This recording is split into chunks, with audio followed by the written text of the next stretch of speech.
Time to set the stage with the lights off. Let the little nigga breathe till the fight's lost. You ain't never like the room with the bright sauce. Hail Mary, they despise what the light brought. Let them roach niggas bleed if they can't see. sa.neter TV, what you can't be. They say that murder on my mind, now they can't breathe. Take a picture of the crew, that's your last peep. Oh, I need me your love, yeah, that's just me.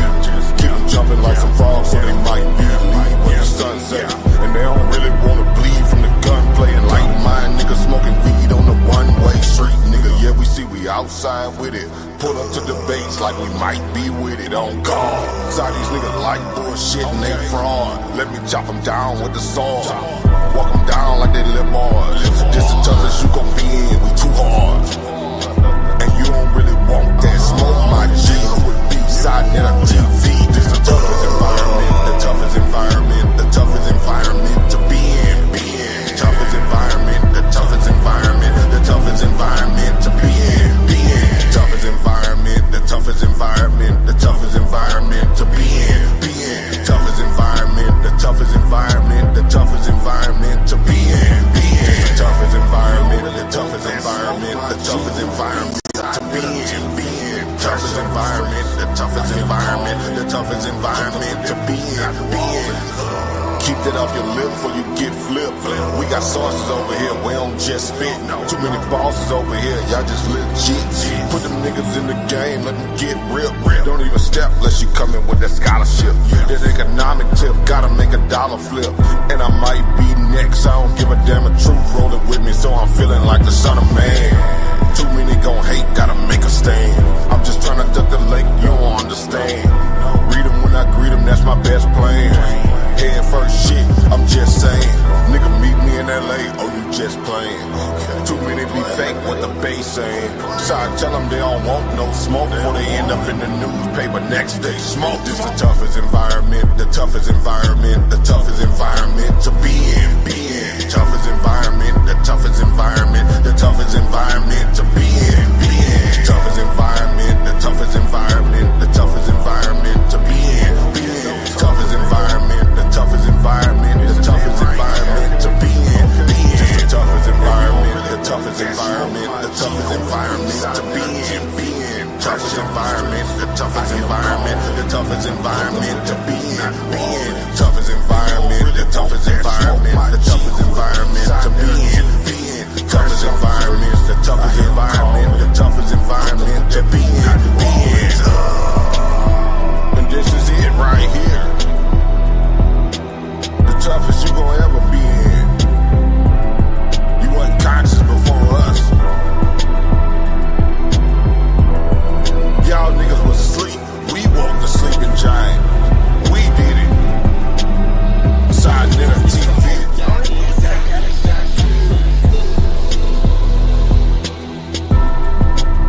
So stay your ass in your little box where you feel safe. Cause it's motherfucking monsters over here. Real monsters. Peace and Pan-Africanism to Brother Herman Smalls in the toughest environment you can be in.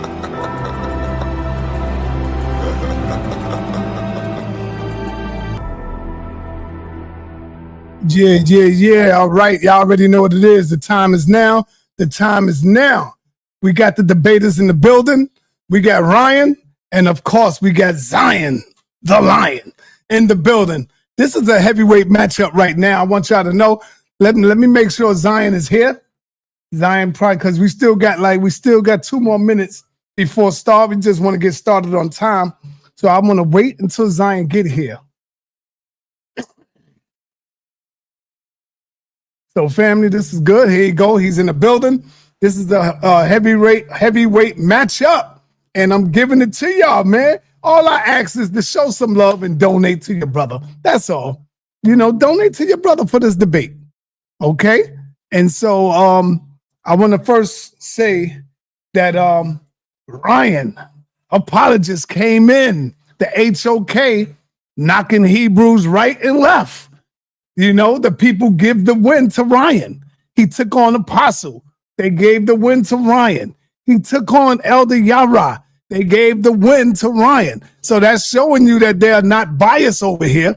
And now, you know, Zion had to step up. He couldn't take no more of this stuff. He couldn't sit back and say, yo, this brother here is just coming through, beating up all Israelites. Let me get up in here. So I called Zion and I said, Zion, I got somebody for you.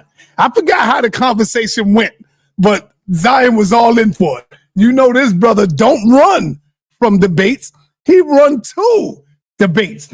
And that's what this brother did. He ran to the debate as soon as I mentioned and told him who I got. He said, Saul, it's on. Just let me know when it's on. I called Zion and we got it. So what I want to do right quick is let you know real quick. I want to get this out. All right. So y'all can know the rules. Of course, no one talking on each other's time. There's going to be 3 rounds. Each of y'all will have 15 minutes per round. 3 minutes after each round, you will have time to rebuttal because this is such a heavyweight matchup that you got to have rebuttals in this one right here. Every round, you will have 3 minutes to rebut each other. I don't want to make it too long because if it's too long, you got 3 minutes, you got 15 minutes plus the rebuttal. So we give you 3 minutes to rebuttal. All right. The event starts at 3 p.m. hosted by sa.neter TV. You already know what it is. The Cash App right there Rayan presents a tradition biblical framework questioning whether Deuteronomy 28:68 truly applies to the horrors of the transatlantic slave trade. And of course, we got one of our champs in the building, Zion Lexx, renowned Hebraic scholar and cultural voice, offers piercing prophetic insight linking the ancient text to the historical trauma and legacy of African enslavement. And so with that, family, let's get ready to rumble. I forgot who's supposed to be going first. I think it's you, Zion, because you are the challenger, right? I believe we said we were going to do a coin toss. Yeah, all right. But I forgot about that.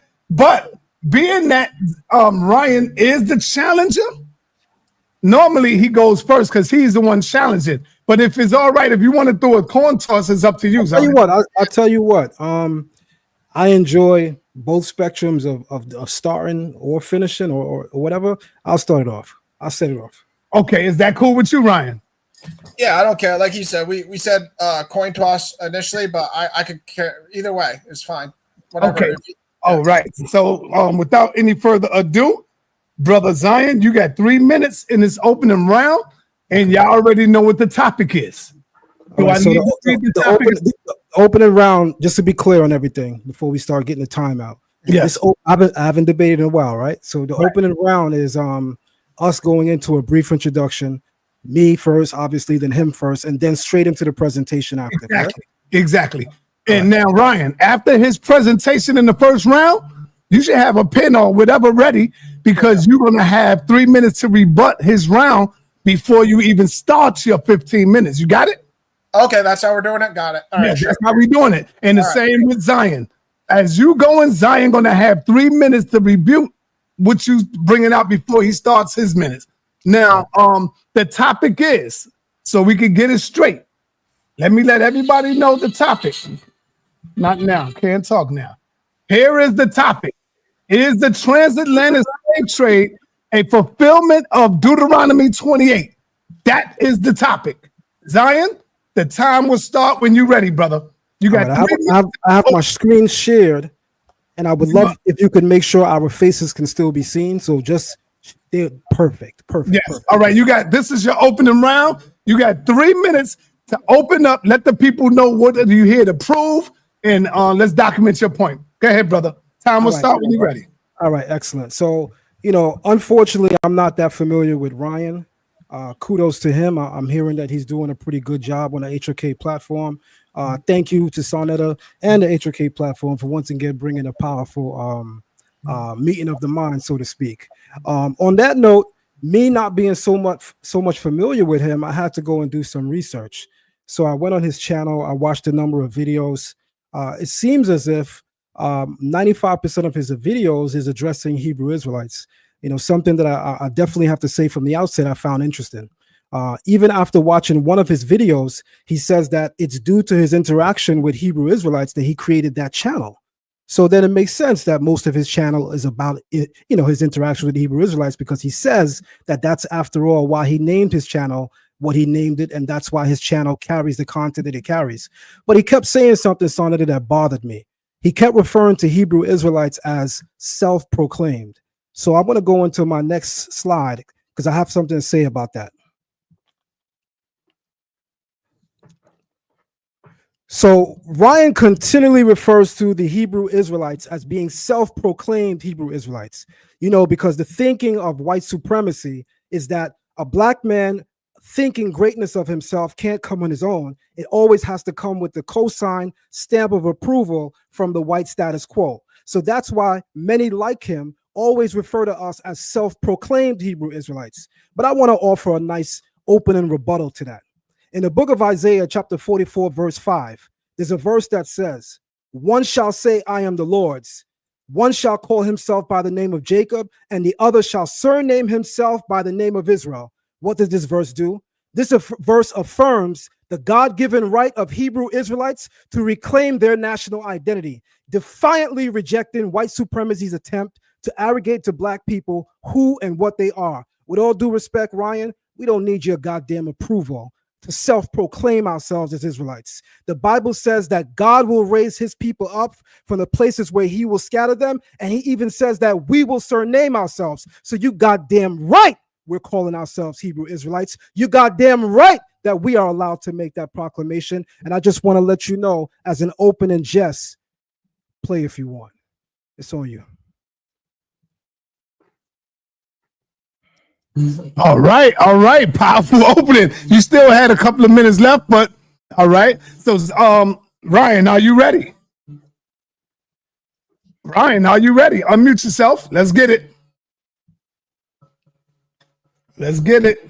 Sorry, I always go to my PowerPoint. I got to remind myself not to go to the PowerPoint before. Yeah. I'm not sharing anything yet, but you know what I mean? I got something written down to prepare. Okay. Right, the time will stop when you're ready, brother. Are you ready? Yes. All right. You got 3 minutes in your opening round. Let's get it. Okay. Yeah. First of all, Zion, I'm not smart enough technology-wise on YouTube to figure out how to put all my videos on videos. So you probably only saw the ones under videos, none of my videos under live, but I have 247 videos on my channel, and I haven't talked about Hebrew Israelites in a title for probably 2.5 years now. So I would suggest revisiting my channel for that. But just to start, most importantly, peace to sa.neter, peace to Zion, peace to everyone watching and in the chat. I sincerely appreciate sa.neter's willingness to allow everyone a voice, and I hope everyone else watching understands how invaluable a righteous judge or moderator is for this kind of information. We should never take for granted legends while they are still with us, and there's no other words in the conscious community to describe sa.neter as a person and his work. Now, to address this debate itself, I just want the audience to realize I will be presenting a thesis about when I believe Deuteronomy 28:68 was fulfilled, and Zion will have a thesis on his version of when Deuteronomy 28:68 was fulfilled. Our disagreement over the time frame of the fulfillment of Deuteronomy 28:68 is a core issue in this discussion. Zion will be taking an affirmative that the transatlantic slave trade is a fulfillment of Deuteronomy 28:68. I will be taking the negative stance that Deuteronomy 28:68 was not in any manner related to or fulfilled by the transatlantic slave trade. I'm going to emphatically, biblically demonstrate that my thesis is more consistent with God's holy word and secular history. I'm going to do my best to glorify God's will to aid anyone who is unsure about this information and struggling for answers. My ultimate goal is only truth and faithfulness to accurately portraying the gospel message. I'm going to be using the ESV translation for all my scriptures within my presentation. I've highlighted key elements of verses for the sake of time. So during my presentation, I won't always be reading the entire verses I'm sharing on the screen. However, the audience is free to read the entire verses. I put the surrounding context of all the key points I'm trying to show. So please just have an open mind in this debate. I'm not trying to take away anyone's personal identity or willingness to spiritually identify as an Israelite. What I'm doing is I'm trying to stay true to what the Bible teaches and to not eisegete in things that can be used or misused to demean others, to exert authority over others, or to shut the kingdom of heaven in other people's faces. So nothing I'm doing here is a personal attack at anyone's faith. As I showed in my Yara debate, it's just about truthfulness. I look forward to a competitive but respectful dialogue with Zion. Lastly, I'll say nothing about this disagreement again is personal. It's strictly in the interest of truth and in honoring our shared God, the God of Abraham, Isaac, and Jacob. Thank you. Right. All right. So now we ready to rumble. First round. First, let me say there is absolutely no profanity from each brother. No profanity.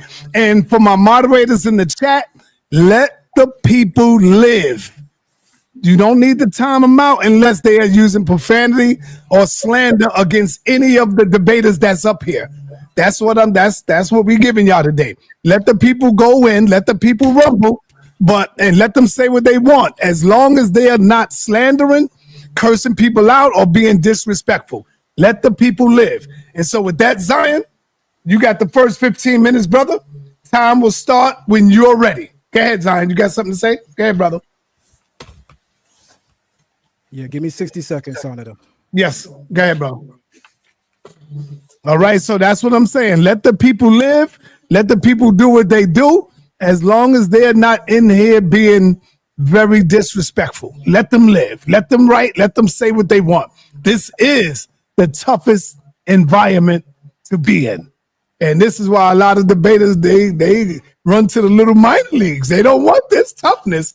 You know, they say things like sa.neter is biased. Y'all know I'm not biased. When the debate comes, sa.neter let the people do the judging. I'm not biased at all when it comes to this, you know? And so the people is getting ready. Paces in 6. I see my man Keon is a hater. Keon hating hard. Paces in 6. I hear you, Keon. I see you. Well, where your team at? Are they even in the goddamn playoffs? Where your team at, Keon? Nah, you ain't even got no team. All right, Zion, you back? You ready, brother? Unmute yourself, Zion. Sorry about that. My screen is shared, correct? No, your screen not shared yet, brother. Okay. Hey, and don't hesitate to donate. The Cash App work, y'all.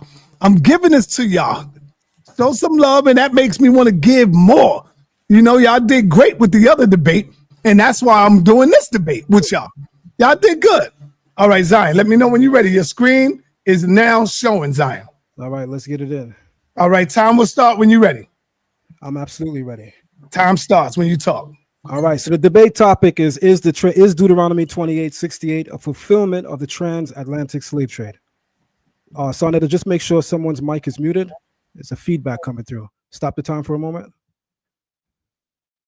I'm going to stop the time over. What's going on is I'm by my window, and my Dominican brothers and them downstairs playing their music. So I'm put mine on pause while we get it. Go ahead, brother. Okay. I started the time all over. So Thank you. time will start when you're ready. Okay, thanks. All right, I'm ready. So again, the title is Deuteronomy 28:68 a fulfillment of the transatlantic slave trade? So there's some things that we got to set in place first.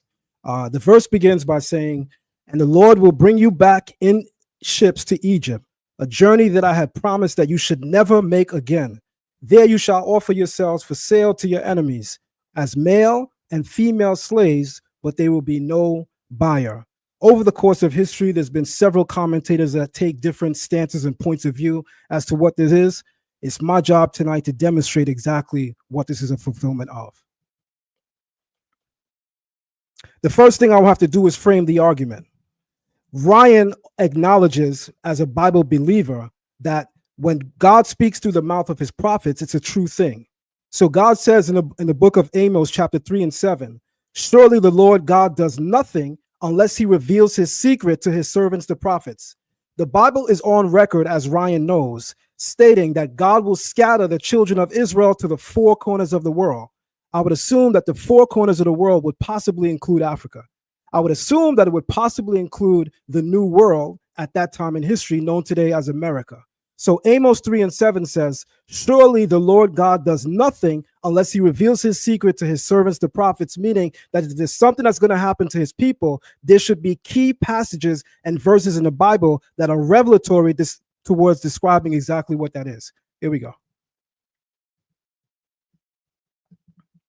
Throughout the Bible, Egypt is used as a symbol of bondage. This has to be framed first so that people understand when Israelites look at Deuteronomy 28:68 and we say that the Egypt there is symbolic of bondage and not literally the location. Everybody says that we're making that up. Hebrew Israelites are lying. I'm going to show you well over 7 sources tonight, possibly more, that go into depth on Egypt being more symbolic than a location.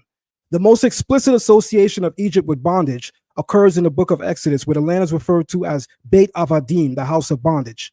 I am the Lord your God who brought you out of the land of Egypt, out of the house of bondage. This phrase frames Egypt not merely as a location, but as a condition, a spiritual and physical domain where human dignity was denied and Israel was enslaved under a tyrannical power. Egypt as a cipher or code for future exiles. In Deuteronomy 28:68, as part of the curses for disobedience, it is said, the Lord will bring you back in Egypt to ships, and there you shall offer yourselves to your enemies for bondmen and bondwomen, and no one will buy or i.e. redeem you. This passage invokes Egypt not necessarily as a literal destination, but as a return to the condition of degradation and abandonment, symbolizing exile and divine disfavor. Many commentators, from Rashi, an 11th century commentator, Abarbanel, understood this Egypt cipher or code to refer to future exiles, where Israel would again know the bitterness of slavery, whether in Babylon, Rome, or other lands of the diaspora. So that's sources now. Even the etymology of the Hebraic term for Egypt, which is Mitzrayim, captures all of the essential elements for bondage and servitude. The Hebrew word for Egypt is not Kemet. We have our own word. When you go into the Levant and when you go into Mesopotamia, there are words that we use to describe Egypt. Our word is Mitzrayim. The root of the word Mitzrayim is Zarar. Zarar means narrowness, constriction, distress, oppression. This root gives us words like Metzar, which is the Mesopotamian term, a narrow or constrained place. Zar, which is the root, enemy, oppressor, or one who causes distress. Zara, trouble, anguish, affliction. Thus, even without historical context being laid, the linguistic root of Mitzrayim carries the meaning of a place of narrowness, affliction, and restriction, all essential elements of what it means to be in bondage. That's critical and key. Several Jewish commentators explain those interpreting the spiritual layers of the Torah regard Mitzrayim or Egypt not just as a geographic location, but also as a symbol of both physical and psychological spiritual bondage. Here's a list of key sources and schools of thought that interpret Mitzrayim or Egypt in this dual manner. You have the Zohar, written by Rabbi Shimon Bar Yochai. This is you have the work of the Ramchal, Rabbi Moshe Chaim Luzzatto. You also have the work of Rabbi Samson Raphael Ersh. You also have the work of Rabbi Abraham Isaac Cook. And all of the references are on the screen so everyone can see exactly what they're saying. In each of these cases, they're all describing Egypt not simply as a physical location, but as a spiritual condition, being symbolic of oppression, judgment, and bondage. This is key because now we would understand that when Hebrew Israelites make this argument, it's not innovative, it's not new, it's not unique. In fact, it's rooted in scholarship that has been traced for over 1,000 years. Rayan also is aware of what's called dual fulfillment prophecy, which is the idea that a prophecy that is given in the Bible can repeat itself or it can happen more than once. Why is that key? Rayan is going to argue that Deuteronomy 28:68 has a separate or possibly earlier fulfillment. My question is, well, does that negate that it can have a dual fulfillment? If you are to posit tonight, and if you can demonstrate that it has an earlier fulfillment, are you negating the fact that within the Bible's teaching, there's something called dual fulfillment prophecy? Let's go into that really quick. Dual fulfillment prophecy, also known as double reference or prophetic layering, is a concept in biblical interpretation where a single prophecy has more than one fulfillment, one in the near future and another in the distant future, often with messianic or eschatological implications. Examples of dual fulfillment prophecies in the Bible. Isaiah 7:14, behold, the young woman shall conceive and bear a son and shall call his name Emmanuel. The immediate fulfillment is in Isaiah's time. This likely referred to a sign to King Ahaz that the child will be born as proof that Syria and Ephraim would not destroy Judah. The distant messianic fulfillment, later Jewish and Christian traditions see this as a messianic pointing to a future redeemer born under miraculous circumstances. So clearly, based on the first example, the Bible has prophecies with a dual fulfillment. One prophecy can refer to more than one era. Joel 2, I will pour out my spirit on all flesh. Initial fulfillment. This may have been partially realized in revivals in ancient Israel. The greater fulfillment. Rabbinic and later messianic interpretations associate this with the messianic age where divine knowledge and prophecy are restored globally. Psalms 22, the suffering servant. Though written by David, much of the psalm describes a person being mocked, pierced, and surrounded by enemies. The obvious immediate fulfillment is David's own suffering during times of his persecution. The future fulfillment, or the dual fulfillment, is that Jewish and Christian interpretations see layers pointing to Israel's serving or the Messiah's redemptive pain. Clearly a dual fulfillment prophecy. And then the fourth example is the very topic at hand, Deuteronomy 28, curses of the covenant. Many of these curses were fulfilled immediately in the Babylonian exile, the Assyrian invasions, or Roman destruction. But later again, as in the transatlantic slave trade, exile and dispersions experienced by later Israelite descendants. This shows the pattern of prophetic cycles, repetition of punishment when covenant is broken or where greatness is repeated, such as David and the Messiah. Duly note this, everyone. This is paramount and key. These are a list of ancient rabbinic sources that all agree that Deuteronomy 28:68 specifically points towards a dual fulfillment, it having elements that were fulfilled at the 1st and 2nd century Common Era, and it having elements that yet remain unfulfilled in the lifetime of these men. And as you can see, their years span.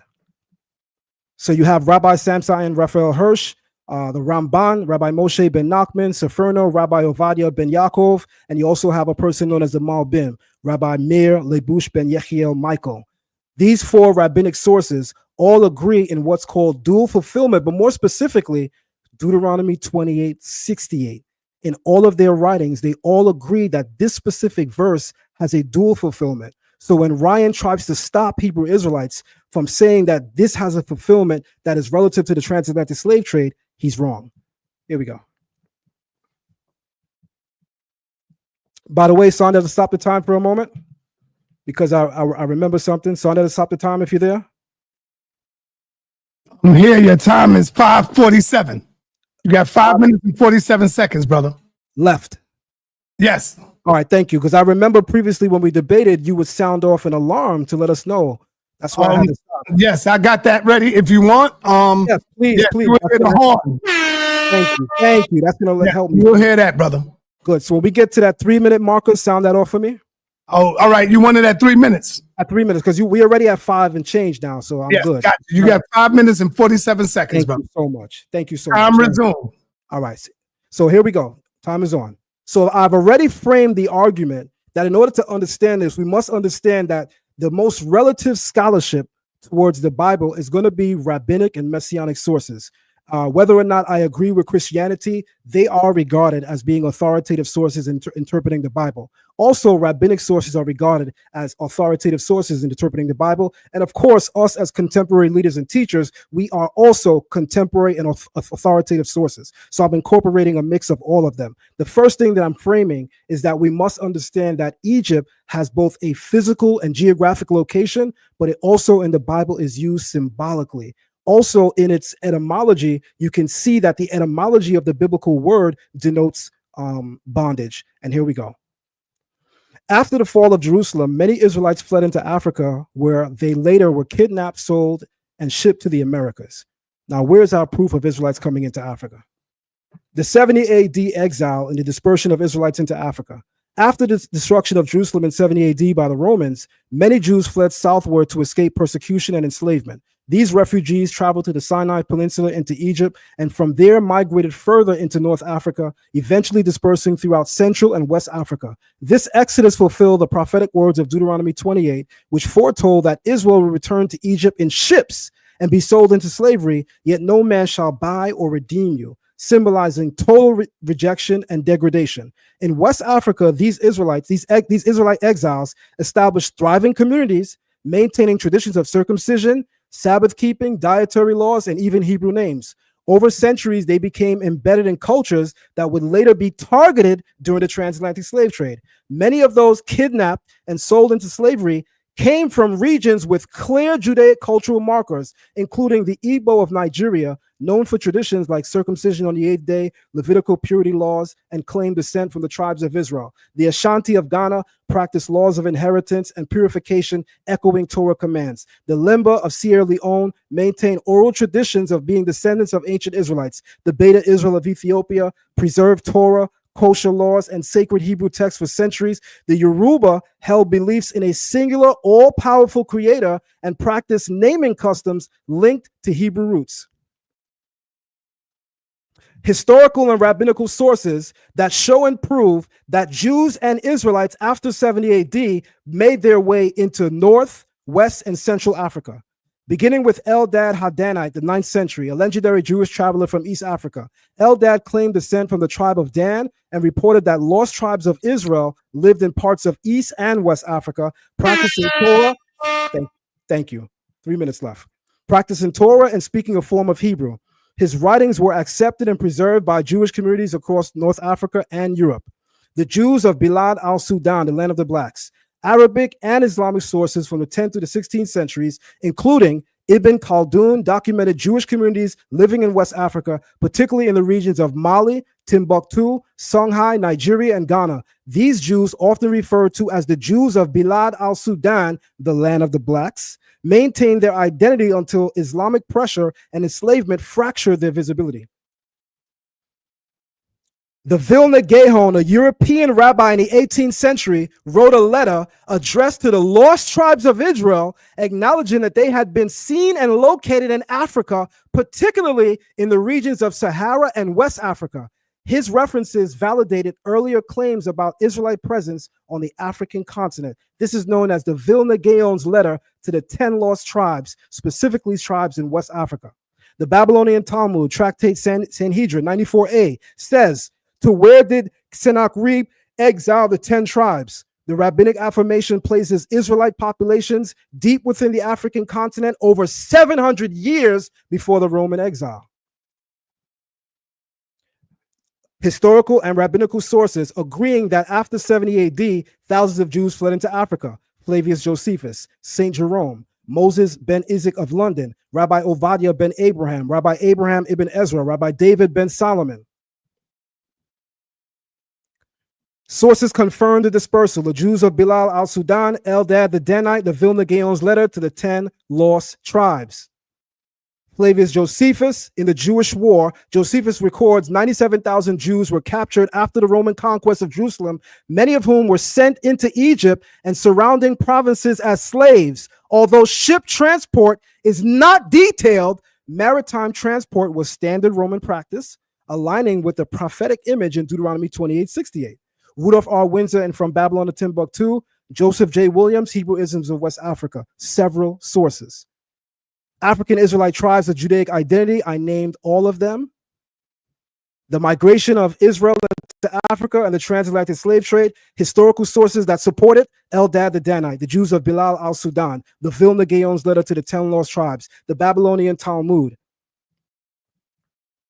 St. Jerome, Flavius Josephus, Moses ben Isaac of London. I mean, I've literally named over 12 sources that agree that Israelites fled into Africa after 70 AD, the greater majority of them. I'm going to yield my time here, sa.neter.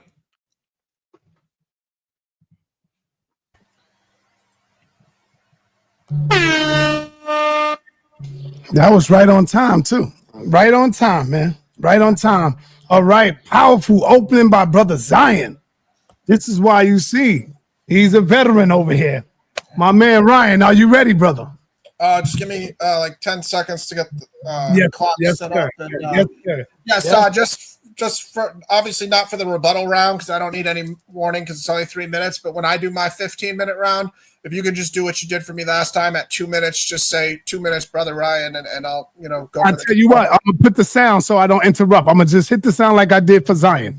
Okay, yeah, I mean I'm gonna hit that horn, and then you know that you got 2 minutes left. And when I hit the horn again, it's time. Okay, yeah, I was gonna say the horn might throw me off, like if I'm at the free throw line more than you saying it, but it's all good. The horn's not gonna ruin anything. All right, now listen. In your rebuttal time. Yeah.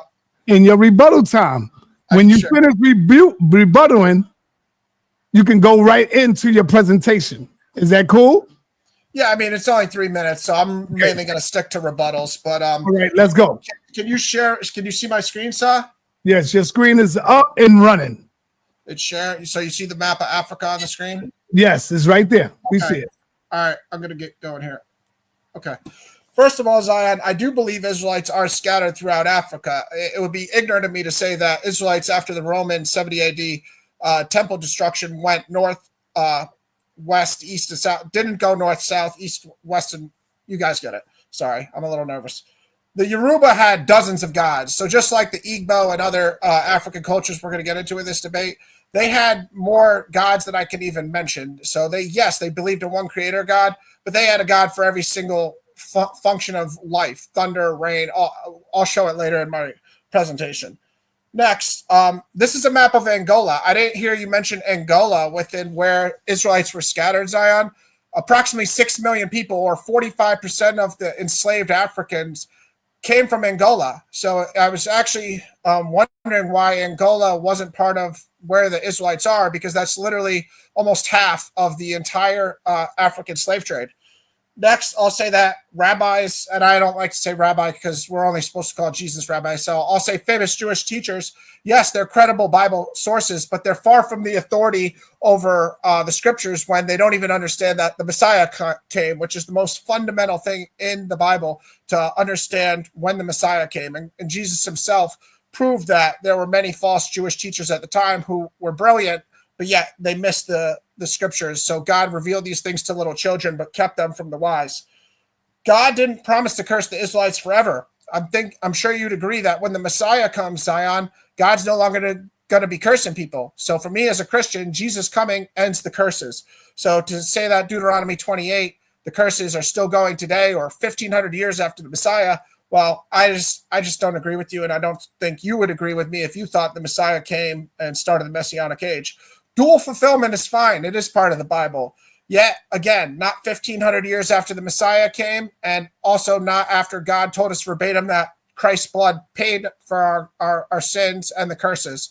So Galatians 3:13 will say Christ redeemed us from the curse of the law because he was cursed, like Deuteronomy 21, 22, and 23 states, cursed is any man who was hung on a tree. Jesus fulfilled that by hanging on the cross.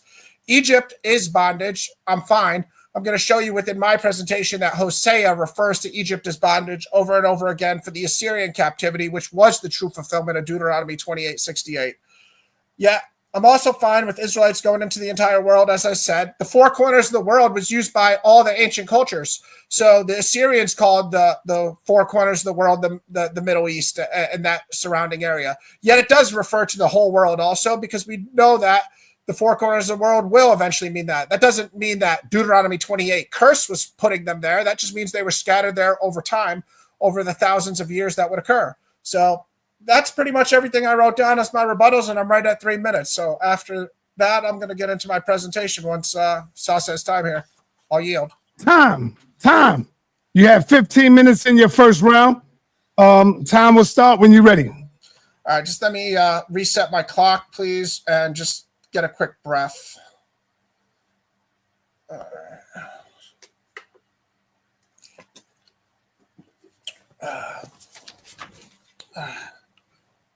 right, hold on. All right, one more sip of water before we get started here. For any reason, Ryan, if you need me to stop your time, let me know. You got to tell me. Okay, thank you, All right. Si. I'm going to get started now. All right, foremost, this is the most important thing that people need to realize. God cursed Israel when they sinned and rebelled against God, so the curses were a direct result of the Israelites' behavior. Then God had a plan to restore the Israelites, which was sending the Messiah. That's how you gather the Israelites, and that's when the curses are over with, when God sends his Messiah. Also, some of my slides are going to be filled with a bunch of different verses and information, and some of them are going to be more direct like this. Doesn't mean one is more important than the other. This concept, I want the entire audience to keep in mind the entire debate, because if Zion can't show where these people in the 15th century were committing sins that would lead to curses, he's failing a big part of the Deuteronomy 28 prophecy. All right, let me just do it like this. Jeremiah 4:18, your ways or your deeds have brought this upon you. This is your doom, and it is bitter, and it reached your very heart. This is to speak to the character of God, again, holding them accountable for their sins. This is Deuteronomy 28:15, which tells us all the curses from 16 to 68, why they...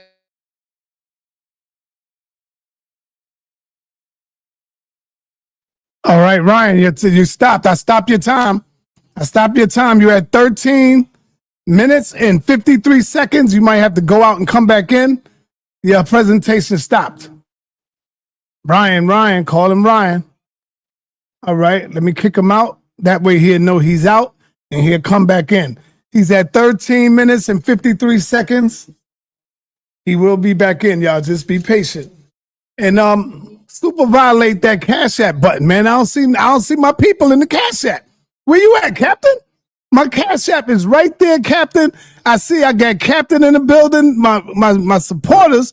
Cosmon Cal. I ain't never seen nothing from Cosmon Cal. I'm calling y'all out, man. Where y'all at? Where you at, Neftali? Super violate that Cash App button so we can support these great debates, man. I got Tazoriak coming up next. I got somebody for the captain. The champ. Captain is in the building. All right, Ryan is back. All right, Ryan, you got 13 minutes and 53 seconds. Yeah, obviously that's nothing I can control. Thank you for stopping my time, Si. Right. I'm sorry about that. I'm waiting on you to put your slides back up. Okay, sure. All right, let me get entire screen. Here we go. Yeah, as soon as you went out, I stopped it, so you ain't really lose nothing at all. I'm watching. Yeah, I appreciate that. Thank you. All right, your time is up. I mean, your screen is up. Let me know when you're ready. You had 13 minutes and 53 seconds. All right, right when I start talking, just go ahead and start it. Okay, so again, in Deuteronomy 28:15, you'll see, but if you will not obey the voice of the Lord your God, or be careful to do all his commands and statutes that I command you today, then all these curses shall come upon you. So again, it's a cause and effect. The Israelites sinned, then God cursed them. Zion's going to have to continually show us in history where these Israelites sinned and then they got cursed from God. Specific sins are important. All right. What major events? Again, 15th century, the transatlantic slave trade, they say started 1526 all the way up to the 19th century. I'm fine saying it started a little earlier, which I'm sure Zion will agree with, in the early 15th century when the Portuguese started in 1441 taking slaves. So what major events or event led to ethnic Israelites in Africa provoking God to severely punish them? Again, this would have to be a very significant sin in order for slavery to become a curse. Why weren't the Israelites all over the world gathered in slavery? So why were just Africans put into the transatlantic slave trade? Why weren't Israelites that were in Ethiopia or Asia or Europe, why weren't these people also put on ships and put in slavery if God was cursing all the Israelites for their sins? What was particular about the Africans that made God curse only them? So from 100 to 14 AD, which curse or curses, who, what, where, when, and why, was God cursing these people? Let's get specific. If it was Deuteronomy 28:68, God promised to bring all the curses when he was cursing people. Show us some other curses in the first 1400 years for these Israelites and when and why they happened. So if he doesn't have any major events for those ethnic Israelites, why were they obedient for 1400 years, but then all of a sudden in the 15th century got cursed from God? So if he can't show us in the first century, all the second century, third century, all the way up to the 15th century, Israelites getting cursed for disobedience, how come they could be obedient for 1,400 years, but then all of a sudden in the 15th century, they couldn't maintain their faith? An equally relevant question is, why is God only bringing one curse, as I just said? Because there's 90 curses on the 43 verses in Deuteronomy 28. And do we have any objective evidence about the other 89 curses? Here's another important part of this. Who were the Deuteronomy 28:68 curses given to, when, and why? Moses did it at the end of his life at 1320 BC approximately. Then we see Jesus came from 6 to 4 BC to 30 to 36 AD. And then apparently no curses were recorded for 1,400 years until the transatlantic slave trade. That's the theory, the thesis that Zion and other self-proclaimed Hebrew Israelites are telling us is, yeah, God waited 1,400 years, and then all of a sudden he decided to do one of the worst curses you could possibly do. This is a crucial part of this debate that I want everybody that is a faithful Bible believer to think, either if you're Old Testament or New Testament, this applies to us all. So think about this. In Genesis 18:22 to 33, this is the famous story where Abraham spoke to God before God destroyed Sodom and Gomorrah, which was one of the most wicked cities on earth, doing all sorts of sins. Abraham proceeded to ask God, if there are 50 righteous, would you destroy the city? Far be it from you, in verse 25, to do such a thing, to put the righteous to death with the wicked, so that the righteous fare as the wicked. Shall not the judge of all the earth do what is just? And the Lord said, if I find at Sodom 50 righteous in the city, I will spare the whole city for their sake. This continued down from 45, 40, 30, 20, where finally God said, for the sake of 10, I will not destroy it. So if there were even 10 righteous people in Sodom and Gomorrah, God would not have destroyed the city for the sake of 10 righteous. Yet I just showed you 6 million Africans in Angola that were put through the horrors of the transatlantic slave trade, according to Zion, saying that God cursed the Israelites. So think about that. Millions of innocent people put in the most atrocious slavery and horrors possible because God was orchestrating his justice, his wrath against the Israelites. It's not math class, but it's not adding up. So again, approximately 12.5 million Africans were forcibly put in the transatlantic slave trade, and only about 10.7 million survived. So approximately 2 to 2.5 million died in the Middle Passage. Again, is God making those people die in the Middle Passage? No. Okay, so now is a very important part of this debate also. Zion needs to deal with specifics. He can't just say Israelites were in Africa. He needs to tell us specific numbers. Was it 1 Israelite, 2, 10, 20, 100, 1,000, 1,000,000, 12 million? Tell us how many Israelites you're talking about, Zion, in order for myself and for the audience to follow your logic. And I apologize for getting excited here. I just get excited about defending God's holiness with the Sodom and Gomorrah story. Apologize for yelling. But anyways, we need specifics, Zion. You can't just say Israelites in Africa. You have to give us a rough estimate. I understand it's impossible for you to give a specific number, but give us a rough estimate if we're talking about 1,000, 10,000, 100,000, or 1,000,000 here. You got to show us this. You got to make it clear for myself and the audience. Can you show us in the Old Testament when God cursed the Israelites, when he also cursed other nations at the same time, and on the mass scale of millions of innocent people, like I just showed you, were involved in the transatlantic slave trade who were Israelites? And do you have any New Testament information that shows us the Deuteronomy 28 curses were continuing? So obviously the Bible being a source, can you show us in the New Testament if God was still punishing the Israelites in the New Testament, especially when they're denying his son as the Messiah and they're killing his son? That would probably be a good time for him to curse them, right? All right, so again, this is the original audience. So this is how you exegete Deuteronomy 28:68. Moses was talking to the children of Israel who had come out of the wilderness, their children. So the first generation, the literal Egyptian slaves, that the Egyptians who were Egyptian slaves came out through the Passover. They stayed in the wilderness for 40 years and weren't allowed in the promised land because of their rebellion. So Moses is speaking to their children, including still Joshua being alive and Caleb. Obviously, Joshua and Caleb were the only non-children who were allowed to go into the promised land. So Zion's trying to tell us that Moses, speaking to Joshua, Caleb, and all the people who were children of the actual slaves in Egypt during the Exodus 10 plagues, he's trying to tell us that God was prophesying slavery in the Americas 3,000 years later and 1,500 years after his Messiah came. I want to know if he thinks any biblical prophet would think that God is going to be cursing the Israelites for 1,500 years after the Messiah came. And also, if he really thinks mathematically it's likely that Moses was telling the children of the enslaved Israelites from Egypt that they're going to be cursed into slavery into the Americas, because it doesn't sound very likely to me. Deuteronomy 28:68, and the Lord will bring you back in ships to Egypt, a journey that I promise you should never make again, and you shall offer yourselves for sale to your enemies as male and female but slaves, but there'll be no buyer. I'm going to break down other parts of this verse later on, specifically the enemies part, but right now we're just going to go into the bondage in Egypt, which again was fulfilled by the actual Israelites in the Assyrian captivity.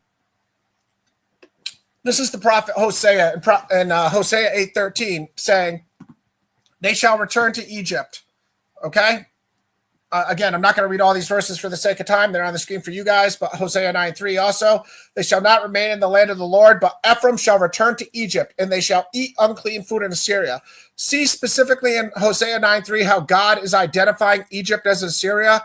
I'd love for Zion to show us any prophecy that associates Egypt with the Americas, because he can't do it.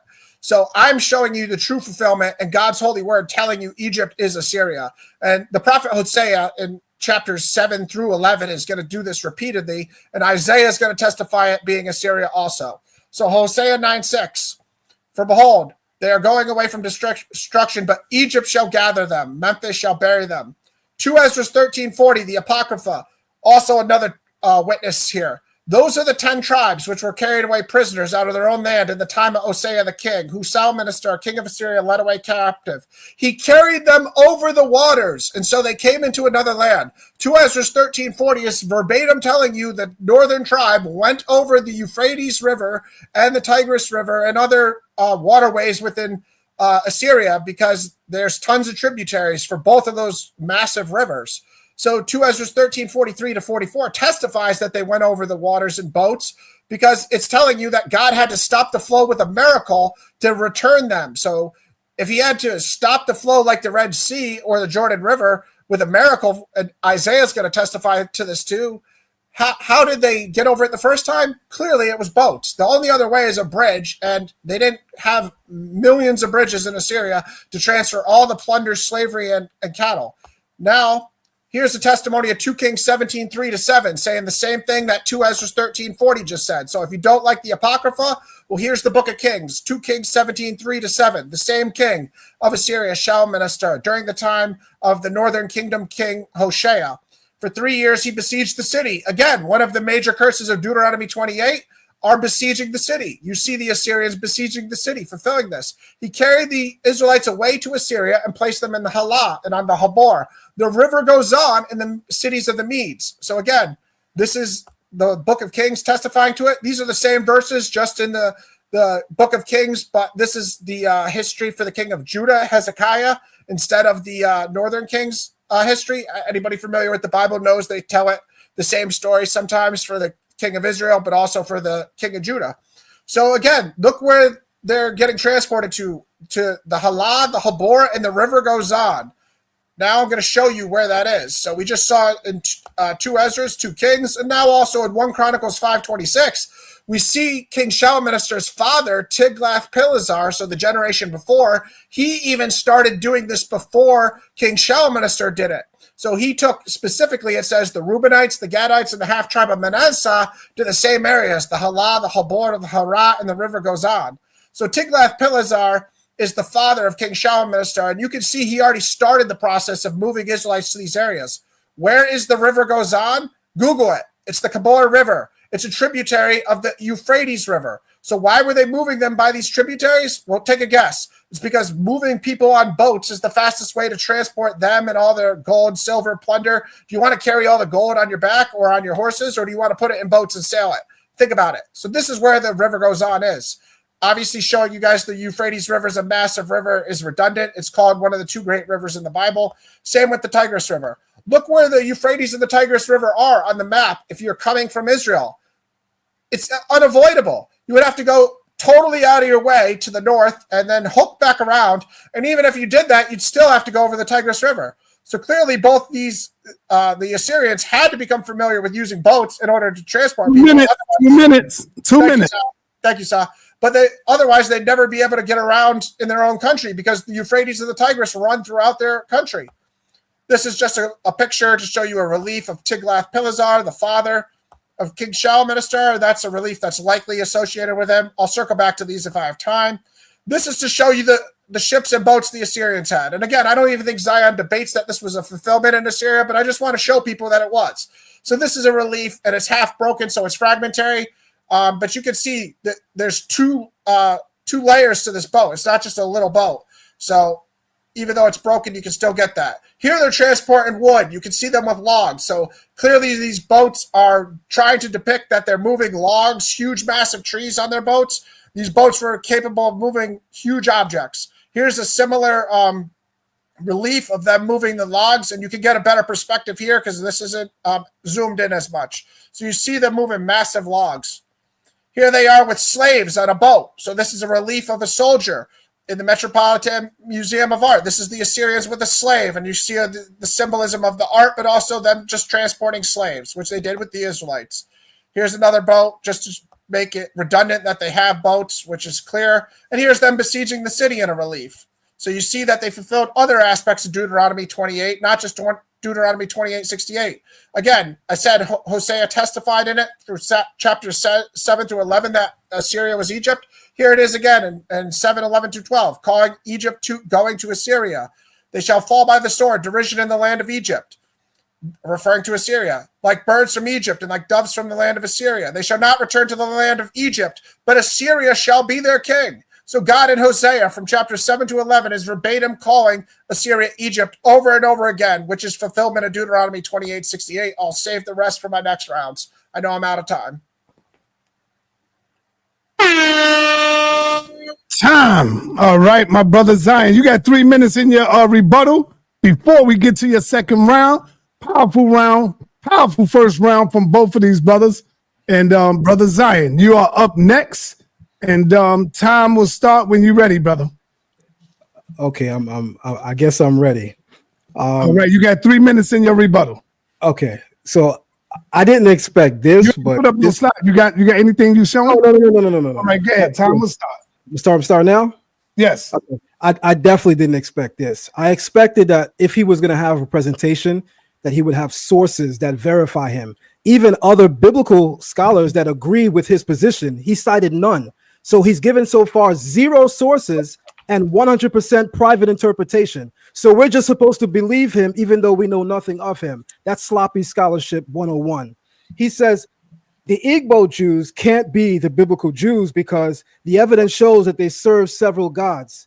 That's silly. Even European Jews acknowledge that many of their ancestors, because of where they were in history, served pagan gods. Does that negate the fact that they think that they're Jewish for them? No, it doesn't. These arguments are really silly, by the way.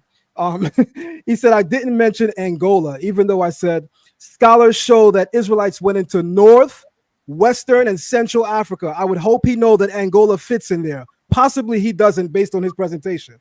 I also talked about dual fulfillment. He's saying this happened in the future. I'm saying if that's right, I'll give you that. I disagree with you, and I'm going to show why, but I disagree with you. But if so, I give you that. You still have to negate why dual fulfillment is not credible or possible. So what that you could point towards a possible earlier fulfillment? I presented the point of dual fulfillment. You completely didn't address that. Sloppy scholarship 101. You said, why did God only curse the Africans? I don't even think I should respond to that. That was so silly. Then you said, question, why we don't have evidence of the other curses. Brian, if you look at the screen, the topic that you agreed to is the transatlantic slave trade a fulfillment of Deuteronomy 28:68. If we came here to talk about all the other curses, that would be fun. Unfortunately, as you should know by now, that's not the topic. I mean, did you give thought to your presentation before you wrote it? Let me continue. Part of the reason, he says, why, okay, now I'm going to say this. Part of the reason why scholars employ the use of symbol and allegory in explaining future events is because the events that they're describing are so far removed from their experience that they have to speak in a language of allegory and symbolism because they don't even have experience with the people, places, and names that they're talking about. That's the reason why they employ symbology. So again, silly point. Then he says, he shows pictures at the very end. And I thought this was extremely comical as a person that does tours at the Met Museum on Assyrian history.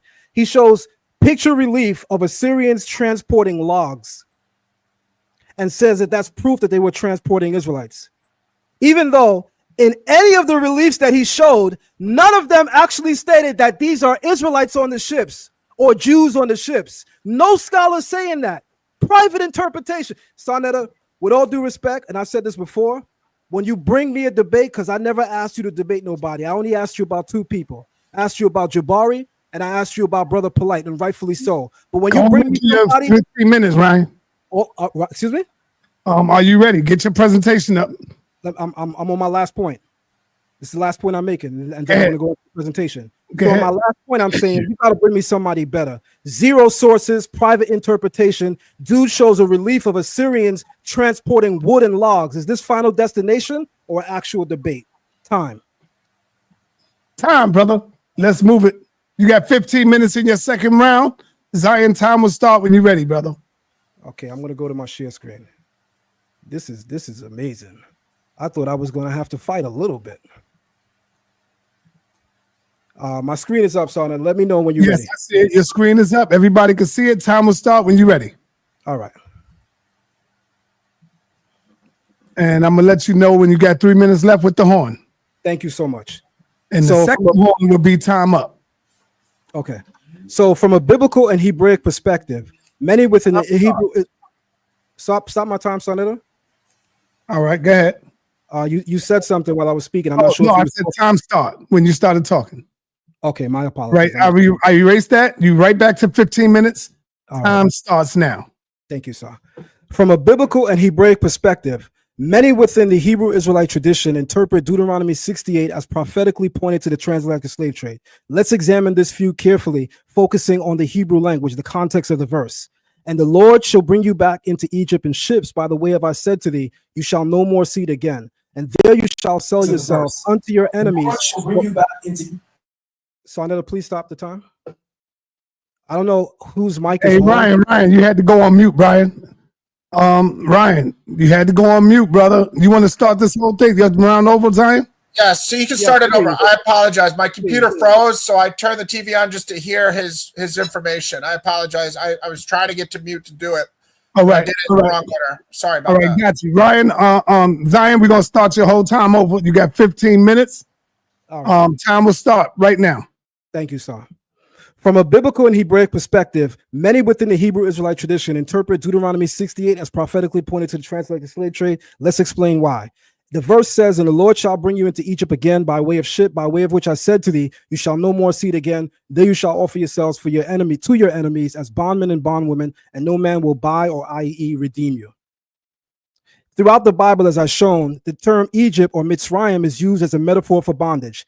Exodus 20:2, I'm the Lord your God who brought you forth out of the land of Egypt, the house of bondage. Deuteronomy 5:6, I'm the Lord your God who brought you forth out of the land of Egypt, out of the house of bondage. Deuteronomy 6:12, then lest you forget the Lord who brought you out of the land of Egypt, out of the house of bondage. Deuteronomy 8:14, then your heart be lifted up, and then you forget the Lord your God who brought you forth out of the land of Egypt, out of the house of bondage.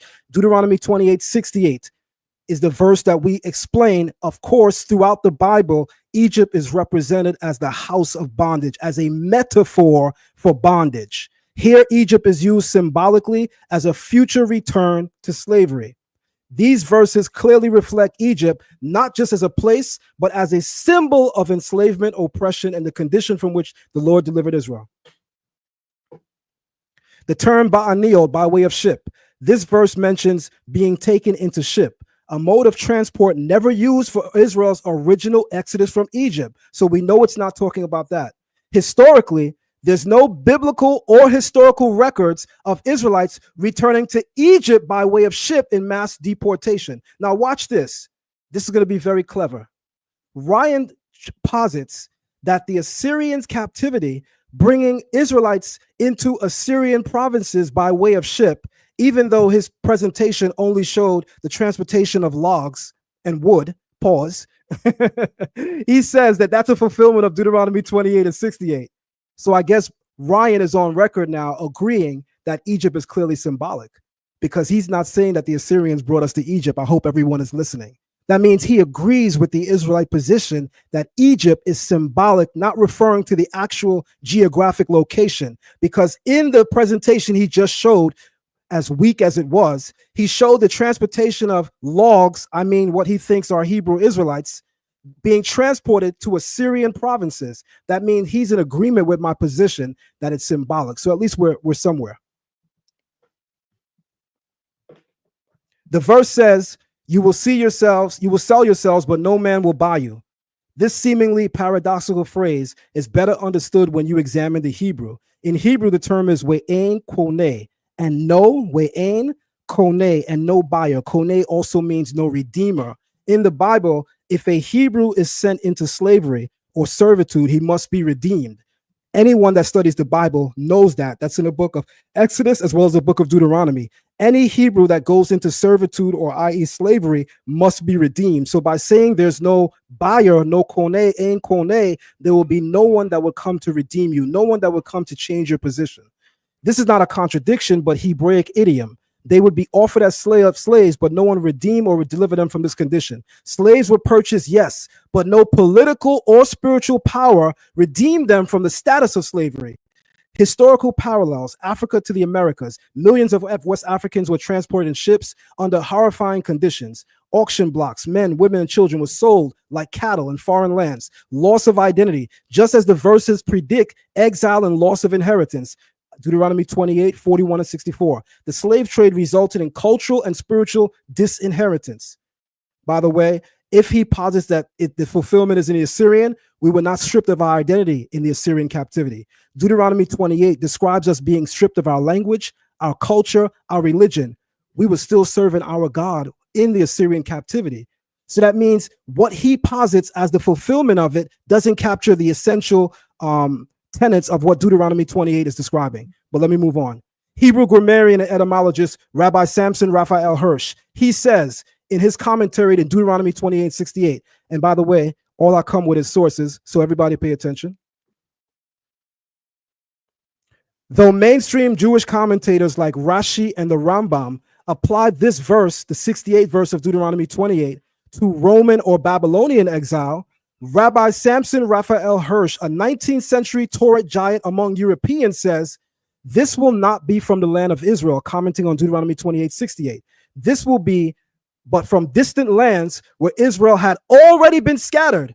So Rabbi Raphael Shimshon Hirsch says, Deuteronomy 28:68 is not a fulfillment of us going from Israel to Egypt by way of ships, but us going into captivity by way of ship from lands we had already been exiled and scattered. That fits perfectly within the Hebrew narrative, that the ships that were brought to West Africa brought us to the America. The parts of West Africa that we were in at that time in history were regions that we had already long been exiled and scattered to. This commentator clearly states that it is from regions that we had been exiled and long scattered that this would take place, not from Israel to anywhere else, but from the lands that we had already been scattered. That's key. Rabbi Hirsch's view on Deuteronomy 28:68, the Roman fulfillment, this verse was fulfilled when the Jews were taken to Rome. Transatlantic slave trade fulfillment, this verse was fulfilled when the Jews were taken by ship to the Americas as slaves. Rabbi Samson Raphael Hirsch argues against the Roman fulfillment, and he argues for a future date. Mind you, he lives in the 18th century, and he says that it still hadn't been fulfilled. By the way, Ryan, I'd love to see you come with any sources to substantiate the views that you're saying, because so far all we're hearing is private interpretation. Rabbi Ovadia Seferno, in his commentary on Deuteronomy 28:68, provides a nuanced and symbolic interpretation. While he does not explicitly call it a metaphor, his wording clearly leans towards a non-literal understanding, emphasizing shame. He says in his commentary on Deuteronomy 28:68, this does not mean that they would be actually sold in Egypt, but rather they will return to that condition of bondage, yet in such a manner that even offer to sell themselves as slaves and will be rejected. He goes on to say, the road back to Egypt will be unlike the one you left during the Exodus. This journey itself is a reversal of redemption.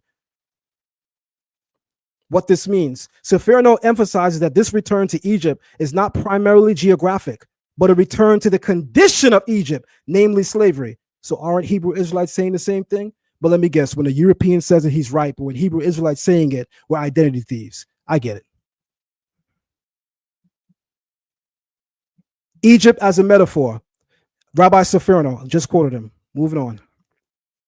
The Ramban, Rabbi Moshe ben Nachman, this medieval sage, known as the Ramban, provides a profound commentary on Deuteronomy 28, the chapter outlining the blessings and severe curses tied to Israel's covenant with the Lord. In his analysis of verses 62 through 68, the Ramban makes a striking observation. Listen to this, Rayan. Many of the curses listed were not fulfilled during the first or second temple eras. That clearly would refer to the Assyrian exile, right, Rayan? Because the Assyrian exile is before the Second Temple period. But scholars are on record saying many of the curses listed in Deuteronomy 28 were not fulfilled during the First or Second Temple eras. Ryan, you signed up for the wrong debate. Next time, I need you to put a little bit more respect on my name. Do a little bit more research before you call me out. The Ramban. For many of the things stated here did not occur to us in the first or second temple periods, but we know them to have occurred in this current exile. The Rambam lives in the 12th century. And he says many of the fulfillments are still being fulfilled by his era, the 12th century AD. Sources. I got one for you. You guys might like him. We know him as Rabbi Harry Rosenberg. Rabbi Harry Rosenberg, whether you like him or not, he's a source. A modern Jewish scholar and teacher who is also the founder of the Lost Tribes Initiative has openly affirmed that Deuteronomy 28:68 may find its clearest literal fulfillment in the transatlantic slave trade. Is this an Israelite saying this? Rather than in any earlier exiles, his approach has helped bridge traditional Jewish learning with the lived experiences and oral histories of African-descended communities who identify as Hebrew Israelites. Rabbi Harry Rosenberg's view on Deuteronomy 28:68, he says, the verse says you will go back to Egypt in ships. But Harry, somewhat of a scholarly guy, says, but Israel never left in Egypt on ships. So how do you return in that way unless it's describing a different type of exile altogether? Rabbi Harry Rosenberg on his interview and lectures on the Lost Tribe. He points out that the original Exodus was by land, through the desert and sea, not by ship. Therefore, the verse is not describing a return to a geographical location, but to a condition of slavery via a means never previously used.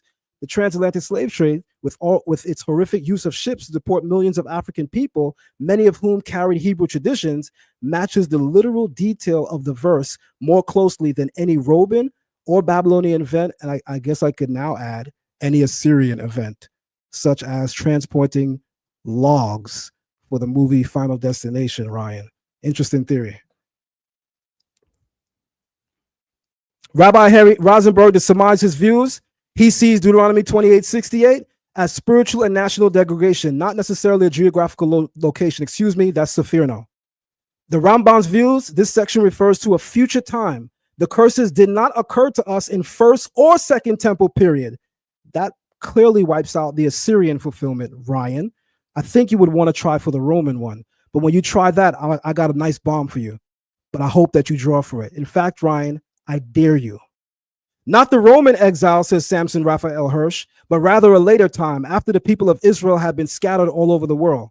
Now, Rabbi Harry Rosenberg says, this verse mentions being taken into ships, a mode of transport never used for Israel's original exodus from Egypt. Historically, there's no biblical or historical record of Israelites returning to Egypt by ships as seen. And sa.neter, I own this video. I'm closing my time by playing it. Another area in Africa you have something big happening is in Nigeria. You have the Igbo people, or Igbo, pronounced either way. There's 40 million of them. Also Christians, like I spoke about before, how that could happen to the children of Israel very easily. But also a lot of them are now coming out and converting back or adopting the rules of the Torah without all the paganism that they've been practicing for hundreds of years. There's been books written about it from scholars in Nigeria, from scholars from the Jewish people. And where it gets interesting is, in America, there was a slave trade.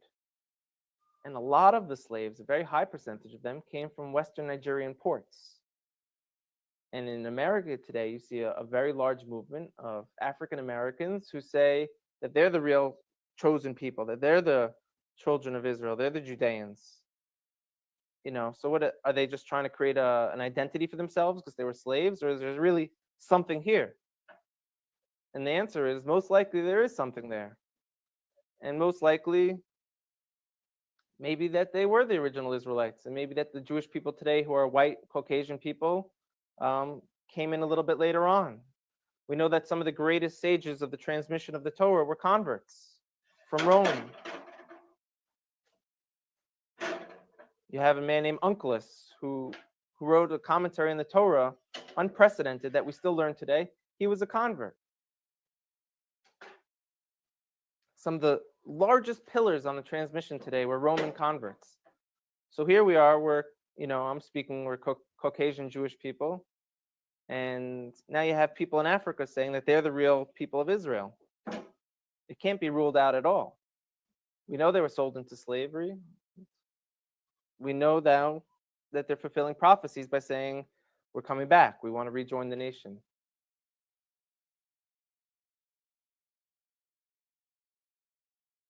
I'm going to stop. How much more time do I have left?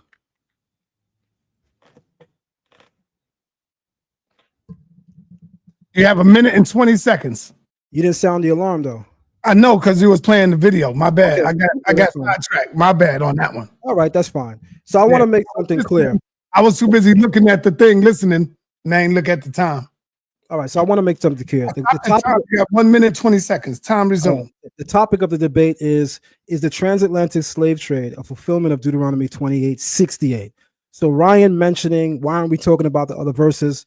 Ryan, pay attention to the topic. The topic is verse 68. If you wanted to talk about the other verses, you should have said that at the head of the last week when we decided to have the debate. We agreed on verse 68.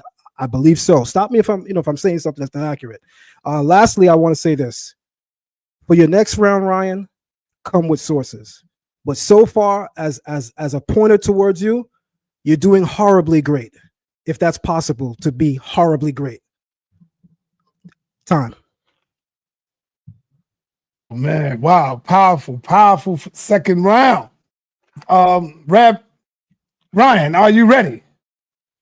You got 3 minutes in your rebuttal before you get to your 15 minutes. Yeah, just give me one moment so I can keep track of time myself with you. All right, no problem. I want everybody to know that the Cash App is working. Come on, show some love, family. Show some love. Cash App is working, man. All right, you'll just start it once I start talking, Sa? Yes. Okay, here we go. All right, Zion said we shouldn't listen to what the European man tells us. Then he proceeds to quote nothing but white ancient Jewish rabbis and modern Jewish rabbis like Harry Rosenberg. You shouldn't listen to the European unless Zion's presenting it to you as the white people he likes, I guess. Then we're going to get into the point that Zion's saying, Ryan, show sources. Well, I'm showing you a Bible that has 66 different books in it. I showed you the Apocrypha. I'm quoting the transatlantic slave trade statistics. I knew you were going to say that because I watched your vocab Malone debate. I have thousands of years of writings in this Bible because it's 66 different authors, Zion. So this is a source. And yes, it is fulfillment of the curses that were done to the Israelites. You haven't even showed us Israelites on a slave trade yet because you don't have pictures of anything. I'm showing you ancient reliefs of the Assyrians having the transportation necessary to fulfill the curse and also showing you besieging the city. And I'm showing you the history of both kings that did so, King Shalmaneser and Tiglath-Pileser III. And I'm sorry, I'll mispronounce that. I'm sure that'll be your next best rebuttal you have here. So if you want me to show you Israelites in 4K, Zion, I'm sorry they didn't have HD back then, so I'm giving you what is necessary. It's also interesting that you're trying to claim that God brought all 89 curses in Deuteronomy 28, except he just didn't do Deuteronomy 28:68 for some reason, so he waited 1,500 years after he sent his Messiah and 3,000 years from when he prophesied it to the children of the actual slaves of the Exodus. That's an interesting theory. So God brought 89 curses, but he didn't bring the 90th curse because you want it to fit your narrative. Interesting. Even though Isaiah 10:24-27 says, be not afraid of the Assyrians when they strike with the rod and lift up their rod against you, as the Egyptians did. And his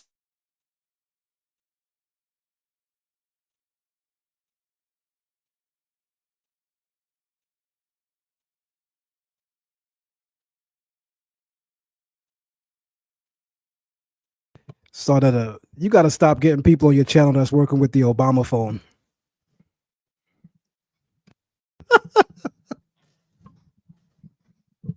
One minute, 5 seconds, Zion. We waiting on you to get back. Shout out to Brother Lie in the building, shaking my head. Always shaking my head. Pause. We gotta get an Islamic debate going on, man. Brother Lie is too loud up in here, man. We gotta get some Muslim talk up in here. That's what I'm calling. I'm calling for an Islamic debate, y'all. Who want the smoke? Who want the smoke, man? Islam versus Torah. Quran versus Torah. I'm gonna see if Captain want that smoke, man. I would actually take that with Brother La. I know him personally, but son, I think that debate should be in person. After all, we both in New York. Nah, but you and Brother La are cool, man. I can't have y'all two going. No, we ain't gonna be in the ring happy-go-lucky. We both gonna get it in. I know, but that's what I'm saying. That's your brother. I don't want you going in with it. That y'all two are brothers, man. No, absolutely.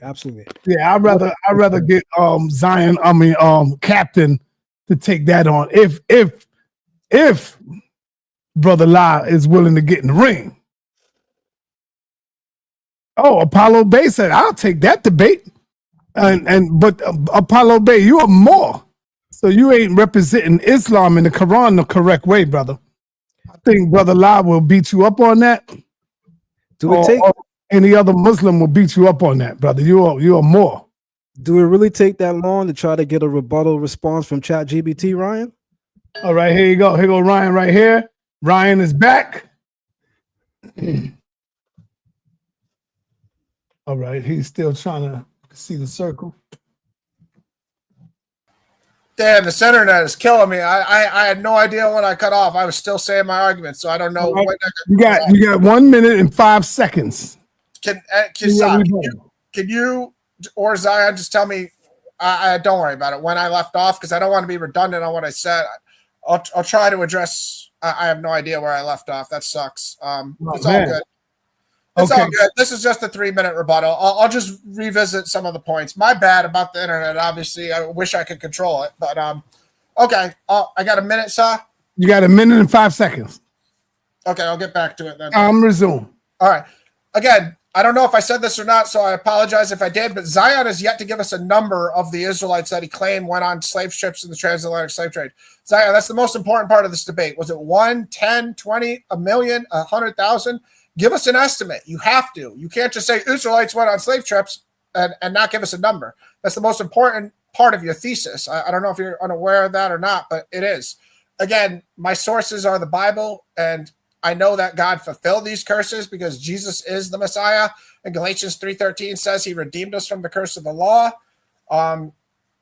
Assyrians had ships. It's very interesting to say 89 curses were brought, but the 90th curse waited for 1,500 years after the Messiah came. That's an insane theory. I thought he even acknowledged that all the curses were brought because he said dual fulfillment, but I guess he's abandoning the dual fulfillment argument. And I also never said the Igbo people couldn't possibly be considered Israelites. We're going to get into the specifics, and that's why you need to say numbers, because there are 35 million in Nigeria and around 40 million, 38 million total, but you're not telling us how many. If you're going to say the Igbo could be Israelites, give us a number. Tell us a number. Tom, okay, you got 15 minutes in your second. Is this the second round, right? This is the start of the second round. Yeah, for Yeah, me. you got 15 minutes in your second round. Family, hit that like button. I don't know why we only got 157 likes. We got over 500 people in the building. Hit that like button, man. Show your appreciation. Show that you are enjoying your Sunday evening, your Sunday afternoon. And remember to always super violate that Cash App. That's the most important thing right now. Let's go. All right. Time will start when you're ready. Okay. All right. Again, I am showing you the fulfillment in the Bible. So here's the prophet Isaiah saying in Isaiah 10. Hold on. I'm not sharing my screen. So can you stop my time? All right. Your time will start over. Yes, Sorry. you ain't got the screen up. Yeah, I'm sorry. I didn't want to pull a full Captain Tazari. I can do my whole presentation without the slides moving, or showing it. Sorry, Captain. Not trying to give you a story, bro. Sorry about it. My bad. All right. I see you up. I see you up and running. Trying to keep your name not in my mouth, Captain. I really apologize about that. Seriously, I'm not. It ain't about you. This is about the Transatlantic slave trade today. My bad on that, bro. For real, for real. All right. Anyways, let me start this clock over. Sorry. Pause. There we go. All right. Pause the clock. Stopwatch. Reset. All right. Here we go. Isaiah 10:24-27. God taking claim that he used the Assyrians to strike. Be not afraid of the Assyrians when they strike with the rod and lift up their staff against you, as the Egyptians did. Kind of sounds like Deuteronomy 28:68 from God's own mouth through the prophet Isaiah. And his staff will be over the sea, and he will lift it as he did in Egypt. As 2 Ezra 13:43-44 said, God had to do a miracle to get him out of Assyria, because when Shalmaneser carried them over the waters in boats, not on his back, God had to do a miracle like the Red Sea or the Jordan River and stop the Euphrates River from flowing. If you read 2 Ezra 13:43-44, to allow the Israelites to walk out of Assyria, Zion. So, yeah, they didn't go over the first time by walking. God had to do a miracle. God takes claim that the Assyrians were his wrath, his rod of anger. So they were fulfilling Deuteronomy 28:68 curses because God was claiming that he used the Assyrians, the rod of my anger. The staff in their hands is my fury. Isaiah 10:5-6. Down to the bottom. Shall the axe boast over him who hews it, or the saw magnify himself against him who wields it?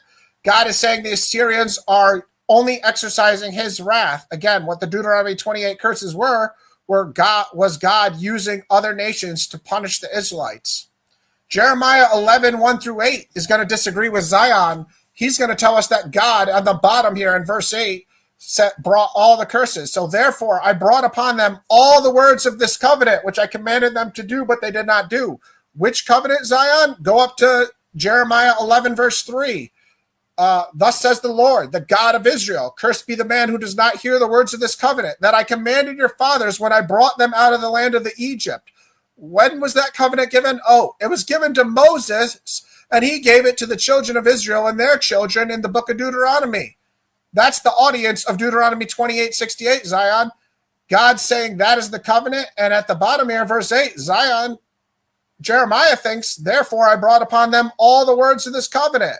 So why are you saying Deuteronomy 28:68 wasn't fulfilled all of a sudden? Here's Daniel 9:9-14, that it be proven in the mouth of 2 or 3 witnesses what is true, right? And the curse and the oath that are written in the law of Moses, the servant of God, have been poured out upon us because we have sinned against him.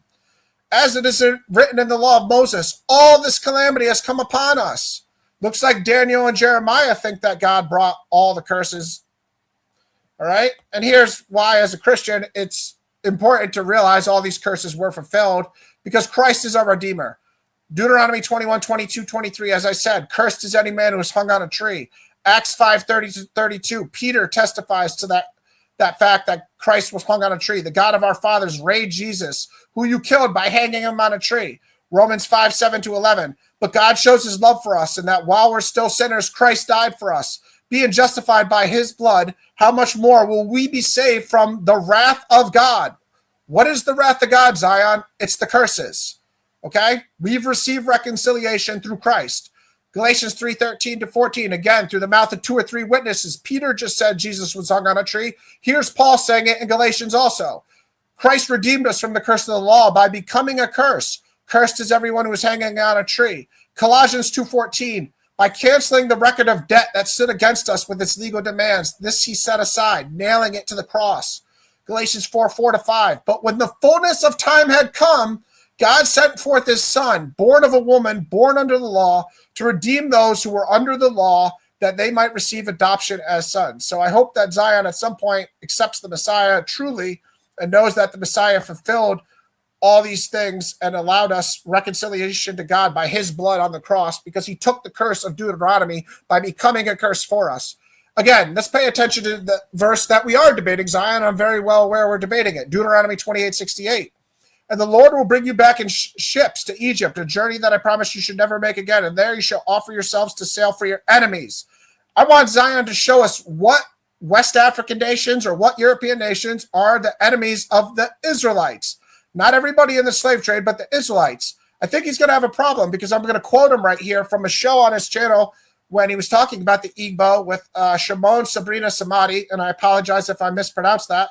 But as you can see, here's the transcript from his show on his YouTube channel from 1907 to 1926. Zion states, I don't believe that the people that came to take us were specifically looking for Israelites. They were looking for slave labor. So Zion, you yourself don't even believe that these nations in the transatlantic slave trade were looking for Israelites. So you're telling us that God, who is somehow doing curses, is doing the most careless, ineffective methodology possible to curse the Israelites by not even making the nations that he's using as the rod of his anger aware who the Israelites are. So these people are just accidentally going to get Israelites in the slave trade, according to your thesis. This is your own quote, and I agree with you. These nations weren't looking for Israelites. You want to know why? Because it's very hard to identify who were Israelites in the 15th century. It's very hard, and these nations weren't looking for Israelites, so we agree on that. These are the actual enemies who did specifically target Israelites, according to the Holy Bible. All the prophets testify. God used the Assyrians. God used the Babylonians. Again, that fulfills, I'm mentioning Babylon, because they fulfilled all the other curses of Deuteronomy 28. So it's tied in with the other curses that Assyrians fulfilled. So Zion needs to tell us what nation of the transatlantic slave trade were enemies of the Israelites. Was it Portugal, Great Britain, Denmark, Spain, Uruguay, France, Netherlands? So from 1400 BC to 14 AD, where were these nations enemies? Or did it just automatically start in the 15th century? So they were no enemies. They didn't even know each other existed. But then all of a sudden in the 15th century, they became enemies without any prior history. So define the term enemies for us, Zion. Did the Israelites ever invade Portugal, Great Britain, Denmark, Spain, Uruguay? Can you show us the enemy component here? Did the Israelites ever invade them? What events caused them to be enemies? Or do you agree with your quote and say that these nations weren't actually enemies of Israelites because they weren't even looking for Israelites? So it's kind of hard to be at war with somebody that you don't even know exists. You're just grabbing slave labor. Let's think about that. Who was the leader of the king of Israel when they were enemies? Well, there wasn't any king when they were enemies, obviously, because it was 15th century from your thesis. I can tell you the kings of Israel when they were enemies in the ancient Bible, but you can't tell me kings of Israel when you have your thesis. Why is any country considering them enemies? And was this a religious persecution thing? Because I know you might try to say some Jews are supposedly Israelites. Why are these West African nations Israelites? If not the European nations, of course, we know West African nations sold slaves too. So when did they become nations, enemies with the nation of Israel? What events led to that, Zion? How can the West or Central African nations also be called faithful Israelites if they're selling their brothers into slavery? So if you're saying there are Israelites in these West African countries that ended up selling the slaves, Deuteronomy 15:12-14 tells us, a Hebrew man or a Hebrew woman is sold to you, he shall serve for 6 years. In the 7th year, he shall be let free. You shall furnish him liberally. Leviticus 25:39-40 tells you, you shall not make your brother a slave. So if you're saying that the people in West Africa that were selling the Israelites or the people in the slave trade were Israelites, they're breaking the Torah, and they're clearly not faithful Israelites themselves. So they should be sold into slavery for breaking the Torah. What foreign leader is involved in this transatlantic slave trade? Again, I don't want to be redundant on this point. Some of these are just more questions to break down how this is not true. It's a logical fallacy. I also still, again, in the middle here, want the minimum population to get an idea of what Zion can say constitutes being an enemy? Is it one person, 10 people, 100,000, a million? I know in his third and final round, he's going to tell us the number of Israelites that went into slavery, at least in a rough estimate, because we're all still waiting. Because if he's going to say your enemies, if only 2 people disagree, I have a problem with that. Okay? You have to constitute a nation of Israel. You have to constitute at minimum scattered Israelites. Tell us what size group and tell us why they're enemies. And did they share the same enemy, or were these nations and scattered people at different times enemies for different reasons? All right. Again, he's not going to show us any of the other curses. He doesn't think that's relevant, but it is, because when God promised to bring the curses of Deuteronomy, he didn't say, I'm only going to bring one curse. He promised to bring all the curses on the Israelites for those acts of disobedience. So he thinks that the other curses aren't part of the debate. No, it is part of the logic of the debate, because God's not going to just bring one curse, Zion. He's not going to just curse you in the city and not curse you in the field. He's not going to just bring one curse. So that's why I'm asking for this logical thesis to make sense. It's not because I think we're debating all the other verses. All right. Show us when these curses were fulfilled, and show us when God uses them as instruments of his wrath, as the second to bottom thing here says. Because I just showed you when God claimed that he used the Assyrians as his rod of anger. Show us when God used Britain or Portugal or America as his rod of his anger. Show us in history or in the Bible. It's not going to be in the Bible, so I guess show us in history. These are just some statistics about slave trade when it flourished the most in the 1700s to 1850s. I'll circle back to this when I have more time. The most important statistic was that 6 million people were from Angola, and Zion has yet to show us that there are any slaves in Angola. This is a brief summary of the destinations. Brazil, 45%, British Caribbean, 22%, Spanish America's 13%, French Caribbean, 11%, Dutch America's 4%, North America, 3.8%, and then the Danish Western Europe, 1% and 0.1%. Those are the destinations. Here again is a map of where the people were taken. These are sources. You asked for some sources, so I'm showing you some sources. Again, you see that big bottom, the big bubble at the bottom there of Angola. That's a source telling you that 6 million Angolans went into slavery. I guess God forgot what he told Abraham in Sodom and Gomorrah, because according to you, God didn't even tell these nations they were looking for Israelites, from the quote from your show. And then they inadvertently swooped up 6 million innocent Angolans, even though he was only looking to curse the Israelites. So God saying to Abraham, I won't destroy Sodom and Gomorrah, a wicked city, if there's 10 righteous people in it. I guess God changes. He forgot that because he put millions of innocent Africans into slavery and death because he was looking for Israelites. He just didn't tell the nations how to find them or what they look like. They just were going to accidentally curse the Israelites, I guess. All right, so here we see Portugal. These are just some more statistics. I'll circle back to these if I have time. Here is why, as a Christian, I don't believe in Zion's thesis. The gospel is literally translated the good news. Eugalion, Romans 1:16, for I am not ashamed of the gospel, for it is the power of God to everyone who believes, to the Jew first and also to the Greek. Luke 24:44 tells us that everything written about me in the law of Moses and the prophets and the Psalms must be fulfilled. That's Jesus speaking. Jesus is telling you every prophecy spoken about him must be fulfilled, including the fact that it was prophesied that he must redeem us from the curses of the law. As Galatians 3:13 said, Jesus fulfilled that. 1 Peter 1:3-5, God, the Father of our Lord Jesus Christ, and his great mercy, born again to a living hope through the resurrection of Jesus Christ from the dead, to an inheritance that is imperishable, undefiled, unfading, kept in heaven for you, who by God's power are being guarded through faith for a salvation ready to be revealed in the last time. So according to 1 Peter 1:5, God is guarding the Israelite people, and he's keeping their salvation in heaven. So God is guarding people, yet he's cursing them into slavery simultaneously, 1,500 years after he sent his Messiah. Okay, Matthew 26:28, for this is the blood of my covenant, which is poured out for many for the forgiveness of sins. If you believe in Jesus Christ, you have forgiveness of your sins. You're not redeeming, you're still not getting cursed. 2 minutes. Thank you, Sa. Romans 3:23-26, grace as a gift, redemption that is in Christ Jesus. Again, I'm not reading all these verses for the sake of time. People are on the screen for you guys to read them. You can screenshot them later too. Propitiation by his blood, divine forbearance. He had passed over former sins. It was to show his righteousness at the present time. Whose righteousness? God's righteousness. God the Father's righteousness.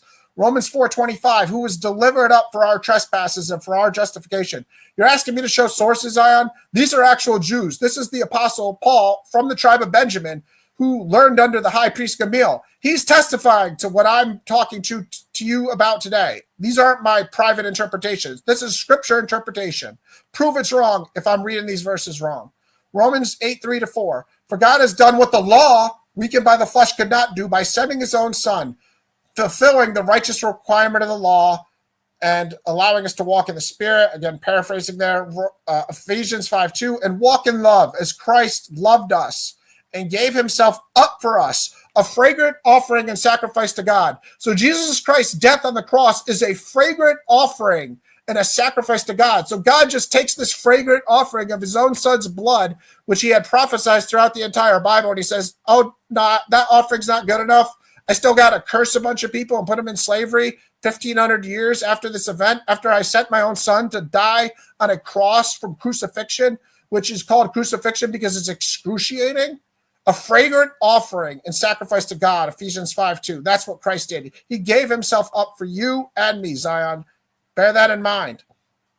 Daniel 9:24, speaking about what would happen in the Messianic time, to finish the transgression, to put an end to sin, to atone for iniquity, to bring in everlasting righteousness. Isaiah 11:6-10, the wolf shall dwell with the lamb, the leopard lie down with the young goat, the calf and the lion, the fattened calf together. The little child shall lead them. These are messianic prophecies. This is what God is. Thank you, sir. All right, man. The completion of the second round.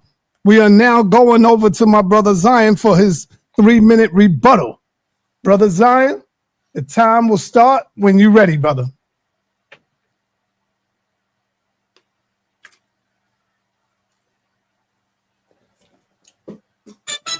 You on mute, Captain. You're on mute. Damn, I'm getting ready to call you the captain. All right.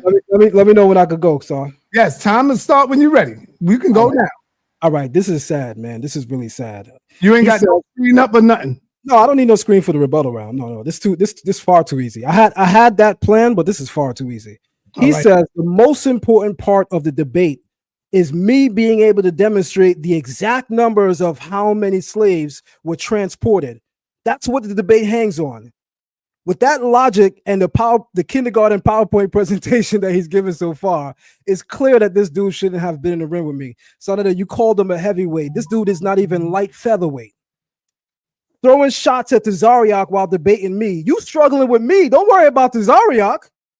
Then the only source he quotes the whole debate is me. I got Zion here in the video saying this. Even Zion agrees that they didn't come looking for slaves. The only source he quotes is me, but this is a debate, right? Okay. Then he shows a map where slaves came from and says, "You asked for it, Zion. You asked for it. There's your source." You can't make this stuff up, man. Then to top it off, he continues giving private interpretation. And that said, Zion says, I'm giving private interpretation. This is the Bible's interpretation. I'm not giving private interpretation. Ryan, let me explain this something real quick. If you don't have enough logic or reason to understand something basic and fundamental. Private interpretation is you giving your opinion outside of any academic consensus. Outside of anyone having anything to say in agreement with what you're saying. That's your own private interpretation. You looking into the Bible and giving your opinion, that's your own private interpretation. If you don't understand that, don't debate, period. Not just me, don't debate, period. You're doing horribly great, if that's possible. Time. God damn, this easy. You still have 1 minute and 14 seconds. Oh, start my whole time over. Let's go into the next round. This is ridiculous. Okay, time. 15 minutes will start when you're ready, brother. Hold on, son. I got one thing to say. Yes, go ahead. Before. I started to say in the chat, I can't believe that I missed a day party in Brooklyn to do this. But you know what? The people still gained. So that's why we're here. The people still gained. Let's go. All right. Let's get your presentation up, Zion. All right.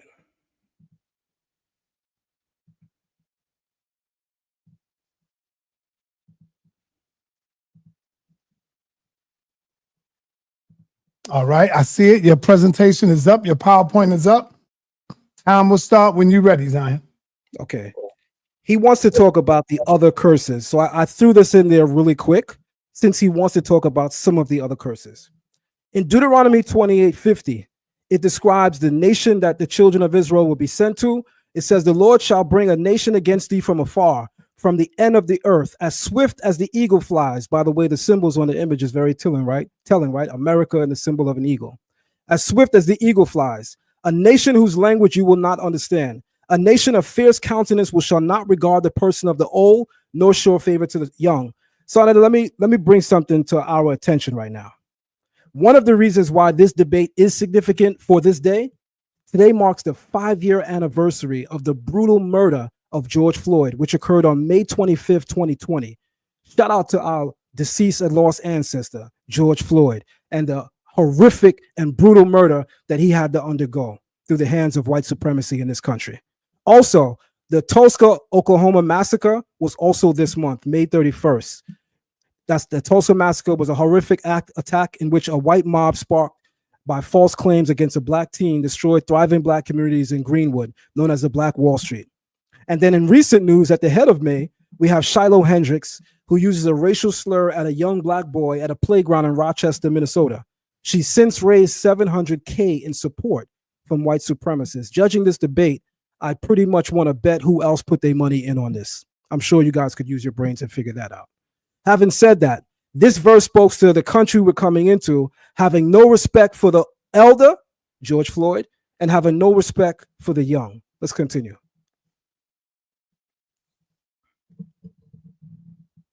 The question of which historical event more credibly fulfills the prophecy of Deuteronomy 28:68.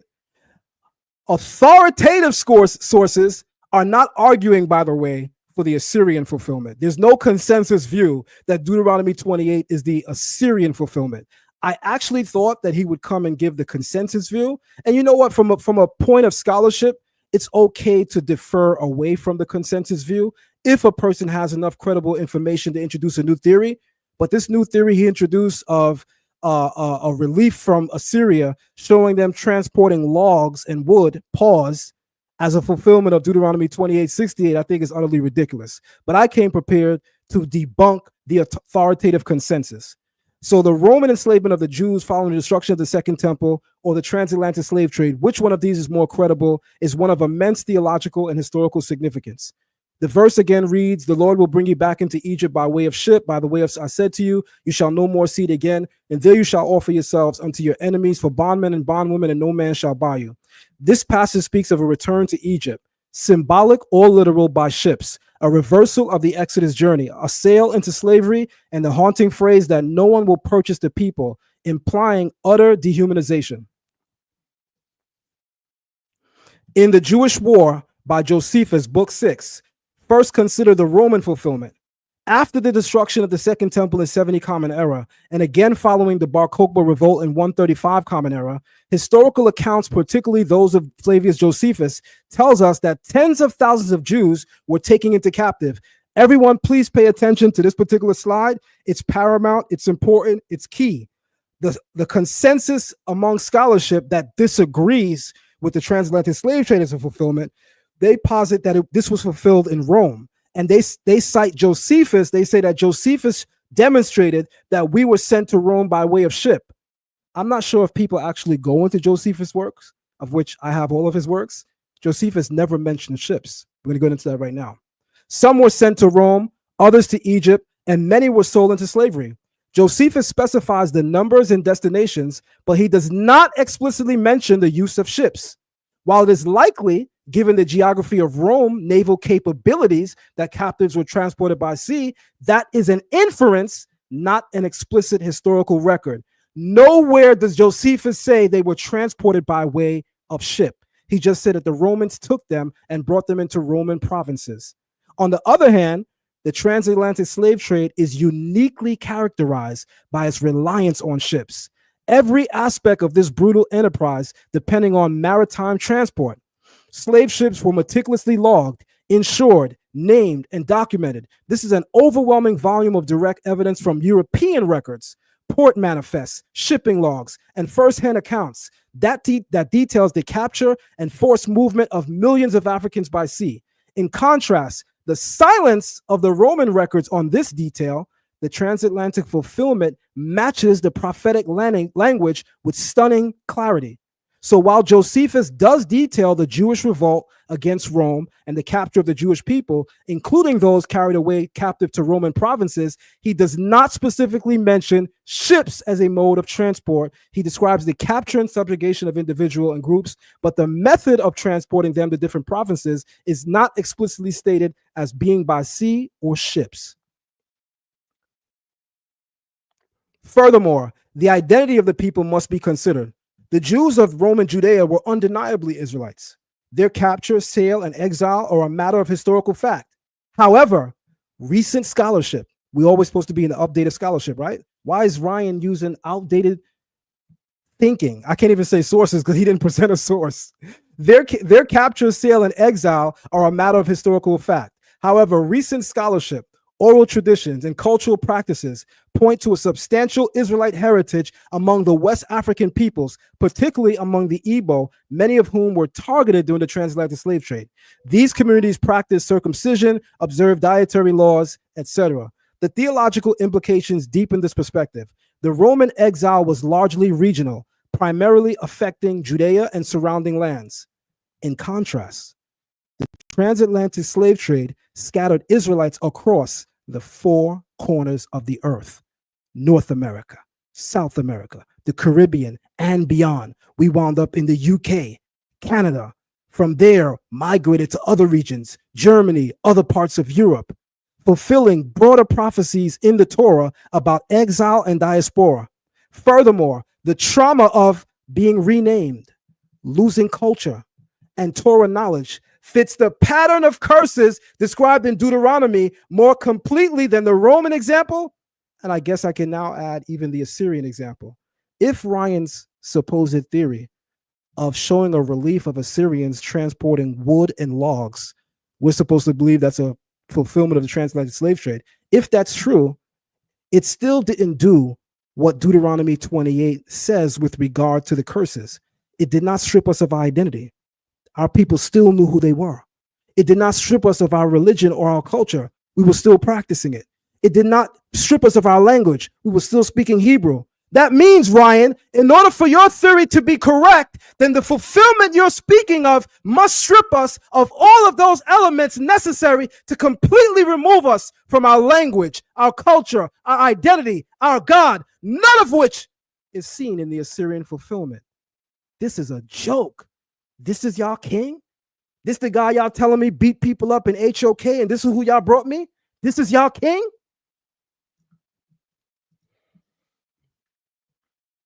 Lastly, consider the symbolic and spiritual parallels. Egypt in the Torah is not merely a land, it's a condition, a place of constriction, oppression, and spiritual and physical bondage. The Middle Passage and chattel slavery were among the most horrific forms of bondage in human history. Stripped of identity, chained in darkness, and rejected as human beings. Did the Assyrian transport of logs do that to Israelites, Rayan? The one or two people you showed on 2-3 ships? Those taken in the transatlantic slave trade lived the very curses that Deuteronomy foretold.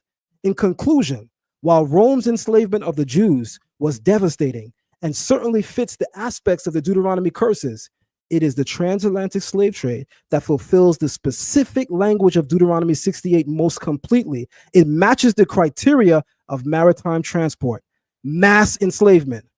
Rayan showed 2 people on a ship led by Assyrians and said, sorry, Zion, that I don't have 4K resolution to show you who they are. The Bible is describing mass deportation, mass enslavement. You showed us 2 people across from a boat carrying wood. Are you serious? It matches the criteria of maritime transport, mass enslavement, identity erasure, and global dispersion. It fulfills not only the letter of the prophecy, but its spirit, the total alienation, degradation, and exile that the Torah warned would come upon a disobedient Israel. From this perspective, the ships of the Atlantic became more than vessels. They became the tragic proof of prophecy being fulfilled in real time. I'm not sure how many of you follow this guy on Instagram, but I actually know him personally, right? His name is Will Mills. Y'all watch his stunts online. Y'all watch his skits where he says, "Pack you up, son, pack you up." You know, Ryan, in the spirit of jest, in the spirit of debating, I want to say something to you as a closing afterthought. You thought you would enter a debate with a serious Israelite scholar, even though you're on record being, passive aggressively disrespectful towards our culture, referring to us as self-proclaimed Israelites. And look what happened. Look what actually happened when the debate was said and done. Looks like them Israelites done packed you all the way up, son. Pack you up and get the out of here. Time.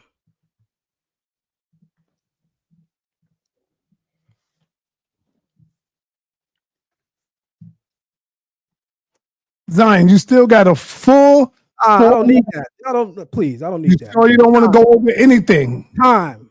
All right, you Pack get you up, 4 minutes and 22 seconds, brother. I Pack just you want to let you know. All Pack right. you up.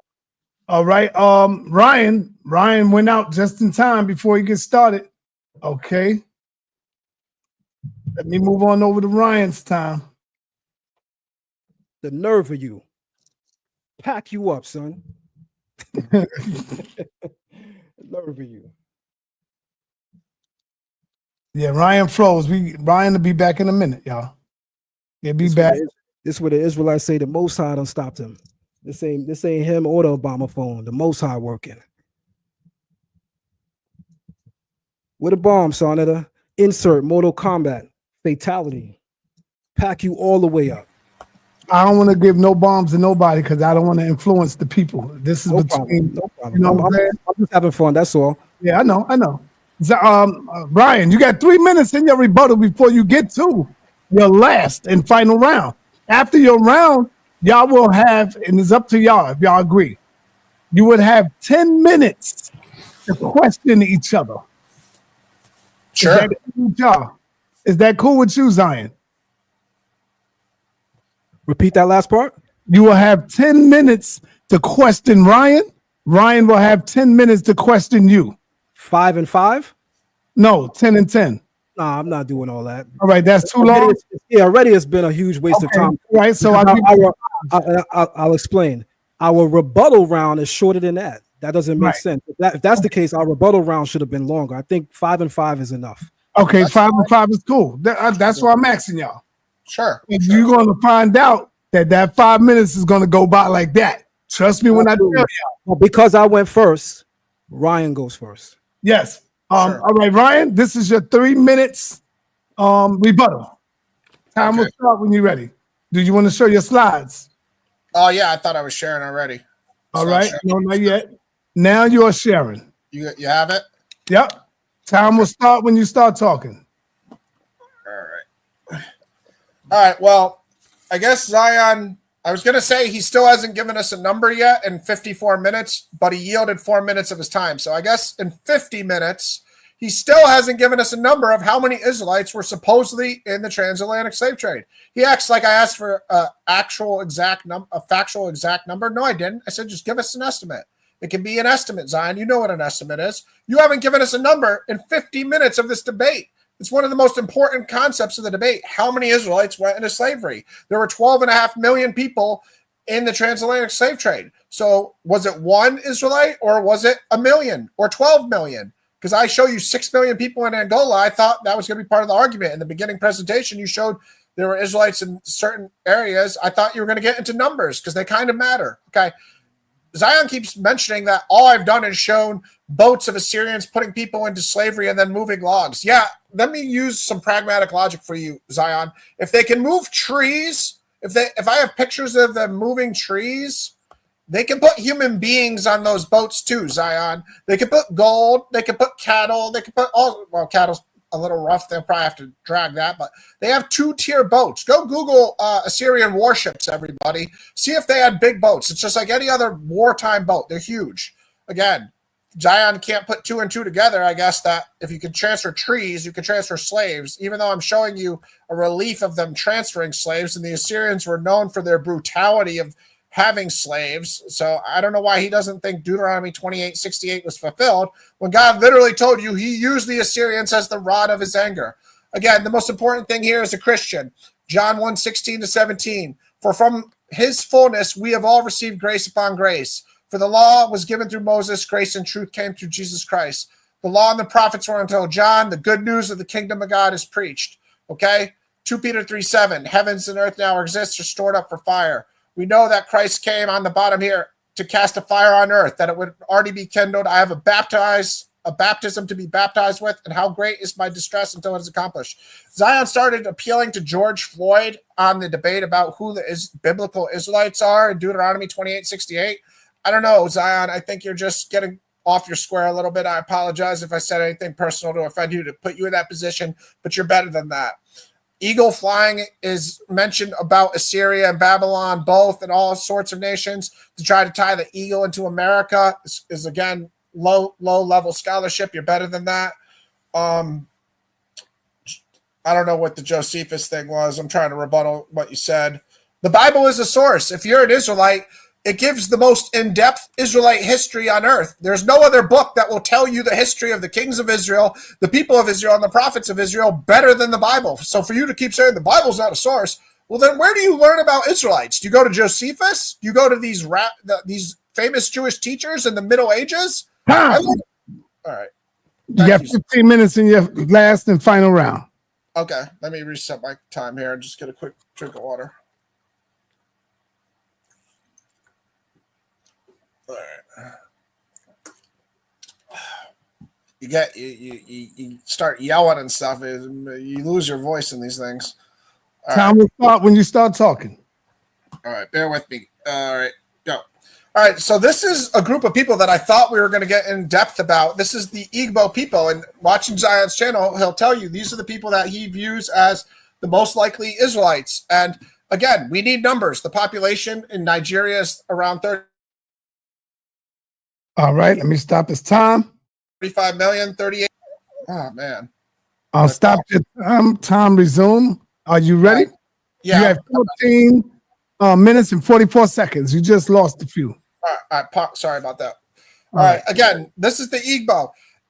Their religious tradition is known by a few different names: Odani, Odanala, Omanala, Odanani, Omanana. I apologize, I'm butchering all those pronunciation-wise. They do have one creator deity called Chiuku, who would be great if they just left it there, because maybe Chiuku is referring to Yahweh. But we know from there they also have tons of minor deities, and these minor deities are like the Greek gods. They have specific roles.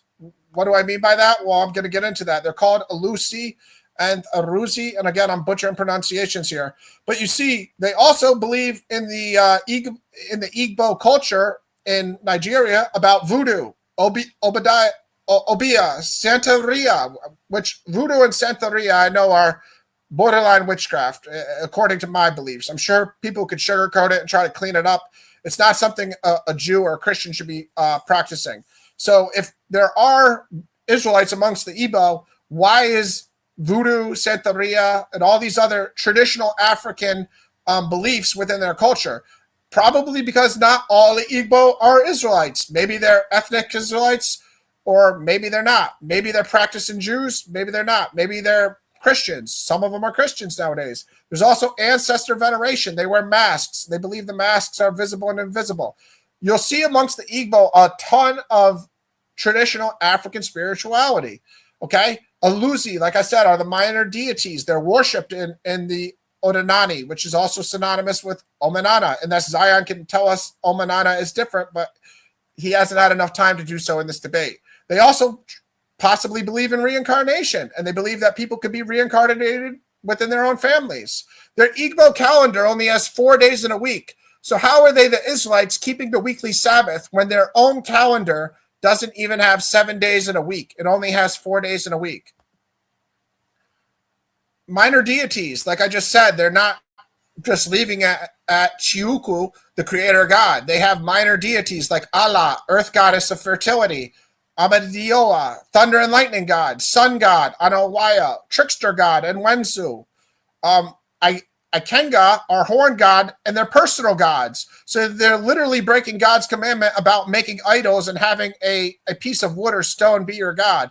Agu Nisi is a god of divination. Deuteronomy 6:14-15, a source, Zion. You shall not go after other gods, the gods of the peoples who are around you, for the Lord your God is a jealous God.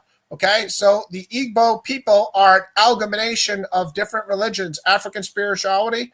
And yeah, there may be some Israelites amongst them or people practicing the Israelite faith or even ethnic ancestors of Israelites. Zion hasn't given us a number for me to even try to sort through this information with him. These are just details about all those minor deities. So Allah, just to show how pagan these things are, or just not Christian or not Jewish. She's the goddess of earth, mortality, fertility, goddess of the underworld. Her powers over the earth and the status of ground itself. She's involved in judging human actions. I thought only Yahweh judges our actions. All ground is considered holy land as it is Allah herself. So it's not the Father, it's Allah. Earth, also one of her main symbols is the python. So God in the book of Genesis cursed the snake, the serpent, to crawl on its belly for eternity. Cursed him because he tricked mankind into sinning against God. But yet some of the Igbo people who worship Allah, I'm totally mispronouncing, I apologize. They give pythons human burials. So they revere the snake. I'm going to continue on. Amadio, I could spend 15 minutes on each one of these guys, so bear with me. God of thunder and lightning, his color, he has a sword. It's like Greek mythology. It's African spirituality. It's not the traditional Torah. His color is red. He has a symbol and a white ram. God of justice. He speaks through thunder and speaks through lightning. Persons are judged guilty by Amadio, are either killed by lightning. So God's not killing them. Amadio is killing them. Okay? You can swear oaths to him too. Oaths are often sworn to him, which carry death penalties. God told us not to swear an oath. Jesus said, don't swear an oath. In Matthew 5. Eye of the sun for Anyawu. I'm not going to get into details for the sake of time. You guys get the point. These are traditional African spirituality gods within the Igbo culture. Again, Zion had to give us numbers within the Igbo culture of who he thinks are Israelites, because not all of them practice Torah. Some of them may, and some of them clearly don't. So Akenzu is a trickster god, a god of confusion. Ikenga, again, is a horned found god in Nigeria. It's literally the definition of an idol. You make it as a statue and you worship it as your personal god. Isaiah 44:9-10. All who fashion idols are nothing, and the things they delight in do not profit. Their witness neither see nor know, that they may be put to shame. Who fashions a god or casts an idol? This is profitable for nothing. Isaiah 44:19-20 in the same vein. God mocking people who bow down to blocks of wood. The whole story is saying how fruitless it is to bow down to a statue that you made with your own hands. Can you cry out to that instead of the living God to save you? Of course not. Jesus the Father and the Holy Spirit are the living God who are save you. And this is just one of the last minor deities, but there's also many others. Okay, so let's get into a conversation about Zion and the Igbo on his show. He again said something that I agree with on his channel, and I'm showing you the whole transcript so people can see the surrounding context and also watch this show themselves. This was from the conversation with Shimon Sabrina Samadi. I apologize for mispronouncing that. He says, many of us act or present as if West African culture is a monolith, and no, it's not. I agree, Zion. That's why we need numbers when you say that Igbo may be Israelites, and I just showed you all the other religious practices they have. It was paramount of you to specifically tell us how many Igbo you thought were Israelites so we could get into the conversation. Igbo elders, unable to date it and can't tell you who first started it, but I can tell you this is what we do. This is what our ancestors do. So when trying to get to the source of when they started practicing things that do resemble Torah, they couldn't get to the source of it. So what is the differentiation between them and maybe a Buddhist person who practices faithful religious practices, or a Confucianist person, or any other religion on earth who is just a decent, good person? What elements specifically do they practice that identify them? And more importantly, what practices do they not do? Because what you don't do is just as important as what you do. You could be a good person, but if you're also worshiping Allah, the earth goddess, you're clearly not practicing Torah. All right? They don't have written Tanakh. Again, this is a direct quote. They don't have written Bibles. They just do it without the text. Jews were frequently writing in the BC time. They were writing the Bible itself. They were writing in the Dead Sea Scroll. They were writing the Dead Sea Scrolls in caves. Yet the Igbo don't have written records. That's fine. You could have oral tradition. You could have oral truth passed on. But if you don't have a Torah scroll, it's kind of important when you're trying to prove they're Israelites, because the Jews were very concerned with the Messiah and when he was going to come and the restoration of Israel. And they also had a specific language, which the Igbo don't have. They had a Semitic language, as you're familiar with, Hebrew. I don't speak it, you do. So it's important to draw some correlations here. With no books, it's very hard for me to trace how many Igbo are practicing Israelites or are Israelites. But even if they are Israelites, you've yet to prove that Deuteronomy 28:68 was a curse from God. And I've also showed you again how millions of people that we have to agree aren't Israelites, because you haven't given a number. You haven't said 12.5 million people were Israelites. They went into slavery too. And God said in Genesis to Abraham, he wouldn't destroy Sodom and Gomorrah, a wicked city, with just 10 righteous people, let alone put millions of innocent people in slavery. And again, this is just to show the conversation Zion had on a separate YouTube video with Dr. Francis Thoreau. I apologize about the pronunciation. Zion said, I have to go in the book to find out the Torah, what you already live every day. If I'm getting you right, the culture in Igbo land is a daily practice, something that is done even without a book. And then Dr. Francis Thoreau said, absolutely. And then I will totally butcher this name, but a third gentleman said, without even a book. So they're acknowledging that the Igbo people who are identifying as Israelites today are acknowledging they don't have any written records. Okay? So I won't even get into this one. I just want to start asking some questions about the Igbo now. Do the Igbo who have a Messiah who will sit on the throne of David, as the Jewish people had, do they do animal sacrifices? And which animals? Do they celebrate Passover, the Day of Atonement, any other feast? Do they keep the weekly Sabbath? They only have a 4-day week. Do they keep a Sabbath somehow? Do they have a Levitical priesthood? What I saw was a different priesthood. Do they have a temple? Do they have any Passover tradition? Do they have an oral origin story of being slaves in Egypt? Okay. Again, I already spoke about the Jews writing, and it's fine if the Igbo don't write things, but it does kind of make it hard to trace them as Israelites. Is there a Moses figure? In an oral tradition, you would think the Moses figure who led them out of Egypt would be prominent. Do they have a Moses figure? What about the prophet of Deuteronomy 18:18, which as Christians we believe Jesus fulfilled? Do they mention any biblical prophet, Isaiah, Jeremiah, etc.? How do we know if the Igbo went through what Abraham, Isaac, and Jacob's offspring went through or not? Why do they have minor deities if the Shema is in their culture? Deuteronomy 6:4, hear, O Israel, the Lord our God, the Lord is one, or variations of that, the Lord alone is God. Do they have the 10 Commandments? That would be given to people that stayed on the eastern Jordan side of the river before the Promised Land. They had the 10 Commandments from Mount Sinai or Mount Horeb, whatever term you prefer. Do the Igbo speak of the 10 Commandments? Why isn't God's Hebrew name ever said? That's fine if it's not, because different languages have different names for God. That's fine. But is it at least referring characteristic-wise to God? If it is, why are there so many minor deities? Dietary laws, eating blood, or some other things. Cities of refuge, Joseph figure. Why is the creation story... what is the creation story of the Igbo people? I understand we didn't have much time to get into all these things. The Garden of Eden, again, why is the python revered if God cursed the snake? A flood narrative.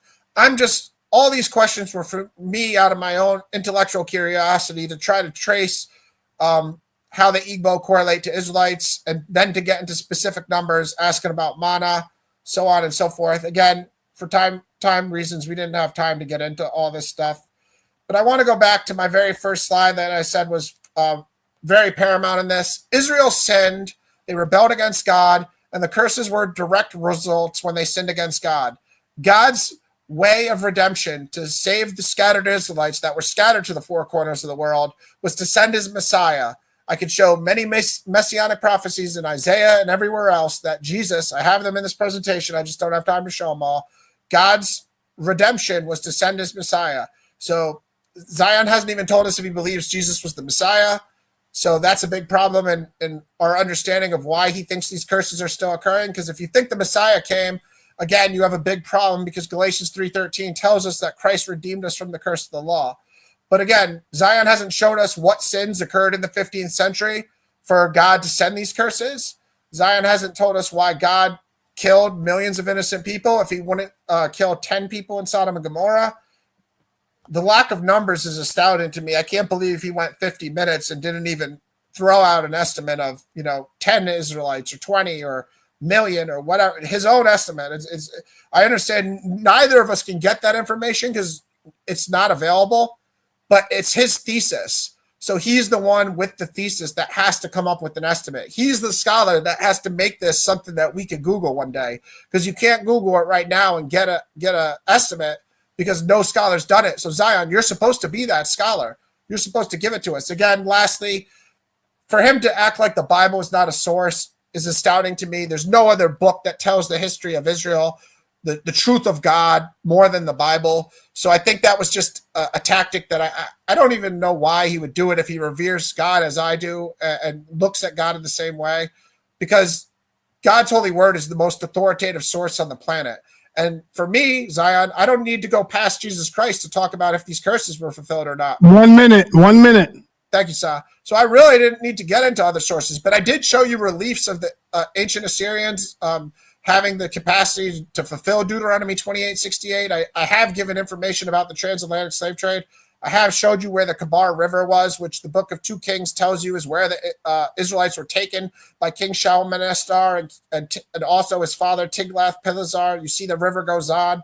This is the Kabar River. It's a tributary of this river, the Euphrates River. This kind of lines up with the theory that they went on boats, Zion. It's not a far-fetched leap for me to say these things. Okay, so it's shocking you don't think the Assyrians fulfilled Deuteronomy 28:68 when the prophet Jeremiah in 11:8 claims that God, not claims, states emphatically that God brought all the words of the covenant upon the Israelites. In the bottom here, people, the prophet Jeremiah said he brought all the words of the covenant. Zion doesn't think he did. I agree with Jeremiah. I think he did bring all the words of the covenant. I apologize that any of this got personal in any way, Zion. It's just the nature of the debate, both ways. You are in the house of consciousness, God damn it. Time. All right. Peace. All right, man. Now we got through the first, second, and third round. We are now in the question and answer period. Zion, did you say that you wanted him to go first and you go last on these last ones? Because you started off, unmute yourself, brother. Because you started off the debate, so you will close out last. Well, first and foremost, I have to rebuttal to what he said. I can't lose. Right, About 3 minutes, yeah. Let's right. So you got to throw me 3 minutes, and I'm going to rebuttal what he said. Yes, sir. You got it. You're right. You got 3 minutes, Zion. You ready? Let me know when you're ready. I'm ready. Time will start when you're ready. You got a presentation you throwing up? PowerPoint? So again, this is the saddest debate I've ever participated in on your platform by far. And the people spoke already, by the way, in the debate. Your poll is up there. The numbers reflect who actually won the debate. I want to say this. There are some earthlings. I say earthlings because of their doctrines, and they're not even worthy of calling their name out. But there's some earthlings in the chat room that's saying that Zion said the Bible is not a source. That's silly. What I said and explained is what a source is. A source is someone that has an opinion outside of yours that validates your position. Me reading into the Bible and sharing my opinion is not a source. For people to not understand that is the reason why I don't even enter these debate arenas, because it's silly. No academic would treat such a logic seriously. It's really silly to not understand that. That's so basic. You're not your own source, period. Right? You could be innovative in a field, you could share things, but you're not your own source. Reading into the Bible, giving private interpretation, and only providing me as your only source to hold debate means you failed miserably and horribly at the debate. You did not come ready for an actual debate, and you lost by a landslide. I have some more notes that I want to share. He criticizes Omenana. Omenana, by the way, refers to, in the Igbo tongue, what is done on the land. Because I know Ryan doesn't know this, The Hebrew word for culture, which reflects a person's behavior, their thinking, that's derek eretz, what is done on the land, the way of the land. It's the same thing as omenana. So for him to not draw that comparison or correlation means that he's out of touch with Igbo tradition. He doesn't really know. No one is denying that there are facets of Igbo tradition that incorporate other belief systems, but that is explained within our tradition within the framing of what's called Tinok Shenishpa, which is the captive servant. When you are a captive person in exile and you have been forced, migrated in exile for several hundreds and thousands of years, you're going to lose major parts of your identity and major parts of your culture. You're going to adopt to said surrounding cultures. Even European Jews bear witness to that and attest to that in their own writings. That's why this is so silly. There's no European Jew that posits that there aren't facets of other religions that made their way into their system. It's so silly to point out the obvious. Oh, the Igbo, they worship this and they have this that's different. Is that the best you could do? Along with the kindergarten, 5th grade presentation? This is really sad. And sa.neter, with all due respect, never again, man.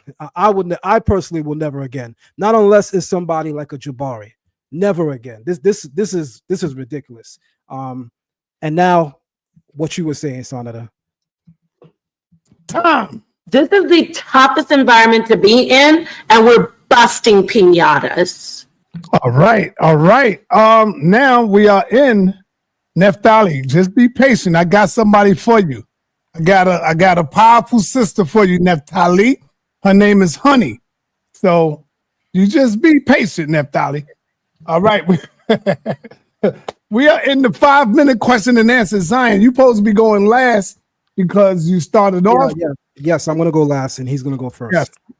And so, Ryan, you got 5 minutes to question Zion. When you feel that he have answered, remember this, y'all. When you feel that he have answered, Ryan, tell him, all right, God, I want to move on. And then he got to be quiet and let you come on with the next question.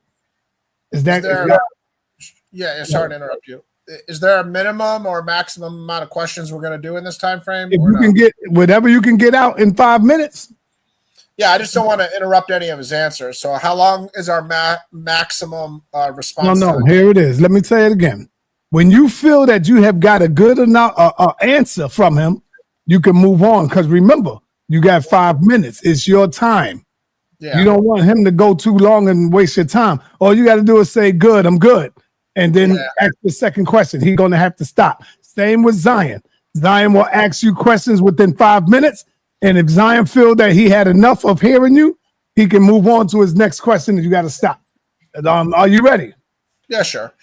All right. So when you ask your first question, the time will start when you complete your first question. All right. With all sincerity, Zion, you didn't give this information in your presentation. So just from my own understanding of why your thesis, can you please give us an estimate of how many Israelites were involved in the transatlantic slave trade total? 12 million.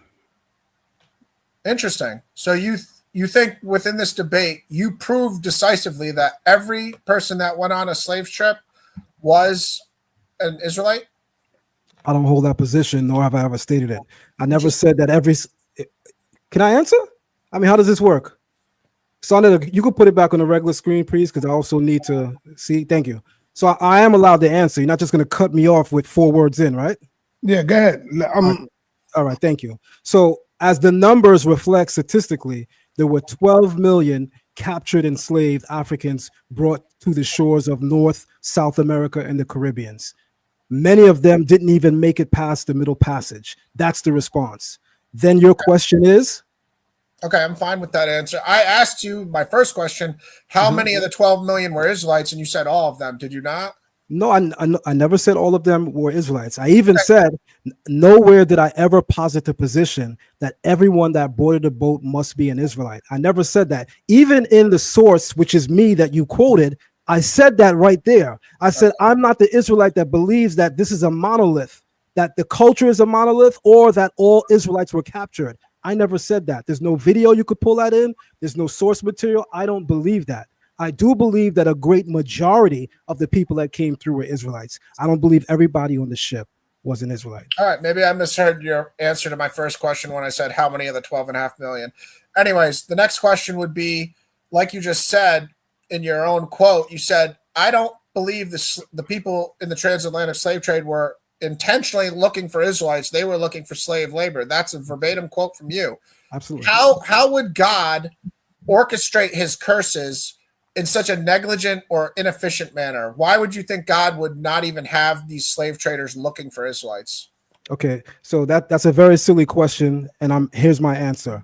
Your question actually is suggestive also that in the Egyptian enslavement, that because the Pharaoh knew he was inflicting harm on the Hebrews, that he had to go that much head honcho. No, there were many enslaved people. There were many captive people. The people that were brought to the shores of the North Americas, the South Americas, and the Caribbean were not sought out because they were Israelites by the people. The Creator can use at any given time anyone throughout history to judge and punish anyone, be it his children, his people, or be it any other surrounding nation. Those nations do not have to be implicit or acknowledging what the plan is. The Creator will use the intentions and even impossible the thinking of mankind forward towards the fulfillment of his will. That means you have free will to behave with what you want to do. So do I. They do not have to be in the know of what God's plan is. That's it. Well, I deduced from that you didn't answer if it was effective or not. Clearly, we'd probably both agree. I'm sure you would. That's been your logic. It was not very effective for the people to not even know who they were targeting. Do you think Jesus redeemed us from the curse of the law, as Galatians 3:13 states? I have no commentary on that. The name of the debate is Deuteronomy 28:68 a fulfillment of the transatlantic slave trade? Let me ask you another question then, if you don't want to take a stance on Jesus. Did God, in all the messianic prophecies, promise to curse his people once he sent his Messiah? State that again. In all the messianic prophecies that you've ever read in the Hebrew Bible, did God promise to curse his people when he sent his Messiah? Next question. That's a silly question. Well, you can't listen, the questions that I'm going to ask you are relative towards the topic. Very relevant. I don't deem it's relative, and I don't have to answer your question. Subjective. I'm going to explain to you why. You also have the right to not answer my question if you don't believe it's relative. I don't believe it's relative. I'm not answering it. I don't want to interrupt you. It's just the 5-minute thing goes so fast. I'm trying to just get my points out. So for me, why it's relevant is because I believe Jesus was my Messiah, and I believe the Bible teaches in Galatians 3:13 and several dozen other verses, Christ redeemed us from the curse of the law. So when you didn't want to take a stance on Jesus, that was fine. I was asking you in a general sense, when God sends his Messiah, was Israel still going to be cursed? For you to say that's not relevant, it's very relevant. I just asked you about Jesus. I moved on, and I asked you about if your question was on topic of the debate, then I would address it. I'm not going to waste the round me responding to you by addressing things. You're talking about Christ in the New Testament, right? I'm talking about a curse in the Old Testament. Okay. Yes, we can drag it out and have that greater discussion, but I do have my right to say I reserve the right to not answer. If God would curse people after the Messiah comes, isn't relevant to a debate on a curse from Deuteronomy 28:68 occurring in the 15th century. Frame that question again. Say it again. No, I'm just stating a statement. It's not a question at this point. My other question. Wait, hold on. You're framing a statement. It wasn't a question. Yeah, I was just stating something because we're disagreeing. All right, let me ask you another question. I'll only ask you 1 or 2 more questions. It's fine. I know the 5 minutes has run out pretty much. Listen, can you show us what historical event made God curse the Israelites that are scattered everywhere? Can you just point to one group of Israelites? Clearly, they're not all one unified group if they're scattered all over Africa and Asia and Europe. Can you show us one event that the Israelites did that provoked God to do the Deuteronomy 28:68 curse? Absolutely. So as the Bible surmises, there were several events, not any one key historical event that led to the curses of Deuteronomy 28 and 68. Israel forsook the law of God, and as a result, God said these curses would come upon you and they would unfold upon you. By the way, just to do a little logic really quick, the Hebrew word for blessing denotes that a person is proximal to the Creator. The Hebrew word for curse denotes that a person is distal to the Creator. People keep saying God blessed him and God cursed him. No, those things are imparted by us. A blessing that you receive is due to your proximity to God, you working consciously towards God's merit. The curse that you receive is you operating counterintuitive to it, you doing it. So God doesn't curse people, God doesn't bless people. It's our actions that dictate whether or not we're blessed or whether or not we're cursed. Time. All right, Zion, you got 5 minutes to ask your question. If you feel that you have had enough, you can let them know you want to move on.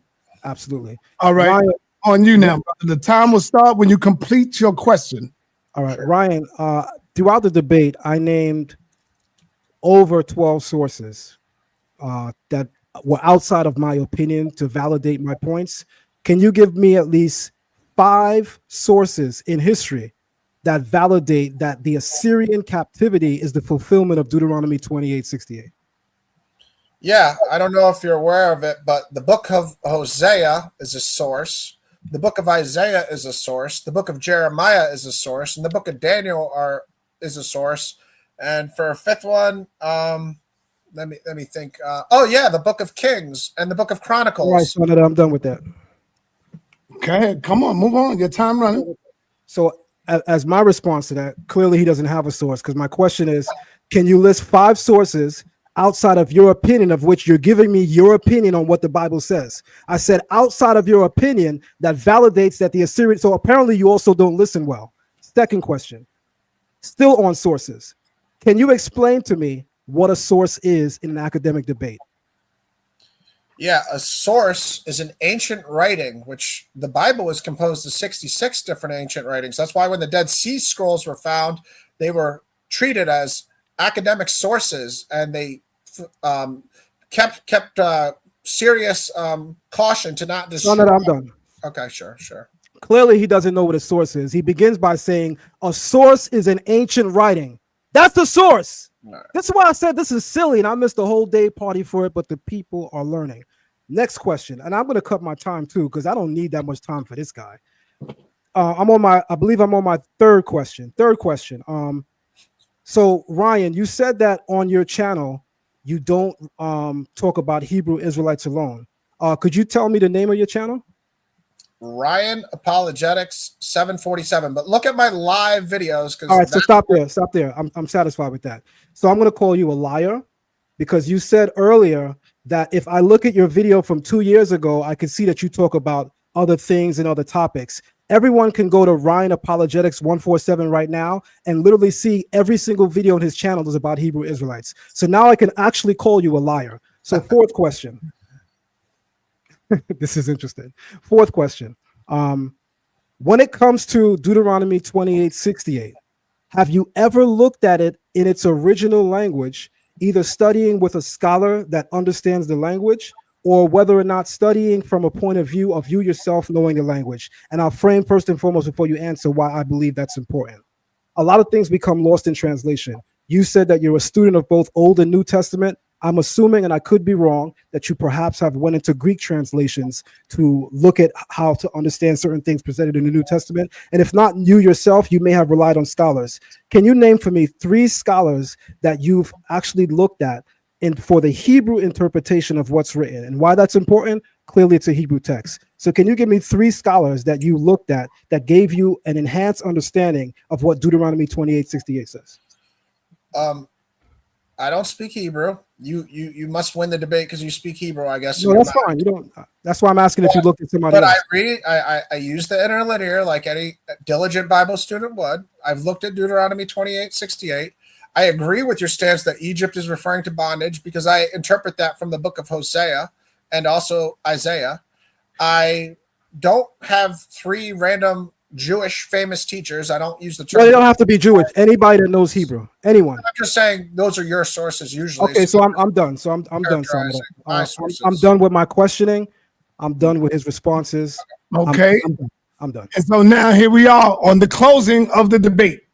Before we get to the closing, like I do every debate, I want to let it be known that they see Zion with 71% and Ryan, apologies, 29. So Ryan, you know this is not biased because they had you winning both times against Apostle in Elder Yara. So you know the crowd is not going being biased towards you. They just got Zion in this one right here. Hey, I know how a boxer feels now. You know what I mean? I know how the boxer feels.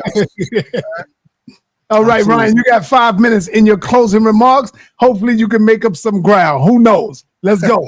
All right, hold on, Son. But bear with me. Just let me start the time if you don't mind. Hold on. Okay. Yeah. Peace again to Zion. Peace to Sa. Peace to the chat, everybody that watched. I hope everybody realizes that we didn't have enough time to really get into this topic thoroughly on both sides. So I had a lot of information I wanted to still share. I'm sure Zion had tons of information he still wanted to share. The overall thing I want people to realize is Deuteronomy 28:68 has been misused by self-proclaimed Hebrew Israelites, modern Israelites, to say that this identifies them as the Israelites. Yet throughout this debate, it hasn't been substantiated. He didn't even give a number until I pressed him in the question and answer round. And at first he said it was everybody. And then he backtracked from that or said I lied or something and said it was some. But God said in the book of Genesis to Abraham in Genesis 18 to Abraham that he wouldn't curse Sodom and Gomorrah, which is a known wicked city, if there were just 10 righteous people in there. So I'll appeal to emotion. Do you think God carelessly, as Zion said, didn't even target Israelites, used Western African, Muslims, and European nations to enslave millions of Africans and send them to their death and lives that were worse than death to fulfill a curse of Deuteronomy 28:68? Even though Zion hasn't showed us one historical event by one group of these scattered African Israelites that provoked God to do the curse, he hasn't even said they denied the Messiah. He hasn't said they weren't keeping the dietary law. He hasn't even said they broke the Sabbath. For him to say that God cursed these people, it's a cause and effect thing. If you read Deuteronomy 28, there's blessings and there's curses. Blessings for obedience, curses for disobedience. Zion hasn't even decided to show us one historical event of his so-called Israelites that they did that would make God do Deuteronomy 28:68. I said, do you have any other curses? Maybe I was trying to help him with that. Just show me one other curse. He's like, oh, that's not even part of the debate. Well, listen, it might help you if you could at least show one other curse. He didn't show any curses. There's 90 curses in Deuteronomy 28:16-68. He showed 0. He started talking about George Floyd, which, again, I guess he just emotionally got bothered. I'm going to say he's better than that. The source thing is low-hanging fruit. I saw him do it in the vocab Malone debate. For me, the Bible is the only source I even need for this debate. He's the one with the thesis that says that this event happened in the 15th century. I'm the one with the thesis that these curses ended with Jesus. So I don't even have to go into the 15th century only to rebuttal him. And I've done that. And, you know, the poll is what it is. I ain't mad at you. Do what you got to do. You know, nothing I said here is trying to disqualify the fact that there may have been ethnic Israelites on slave trips. I believe that there were ethnic Israelites in the African populations that went on slave ships. That's not the fulfillment of Deuteronomy 28:68. That's not God cursing those people to go into slavery. You're bearing false witness against our mutual God, the God of Abraham, Isaac, and Jacob, when you're saying that God orchestrated one of the most horrific events of mankind's history. So I'm defending him. You're not.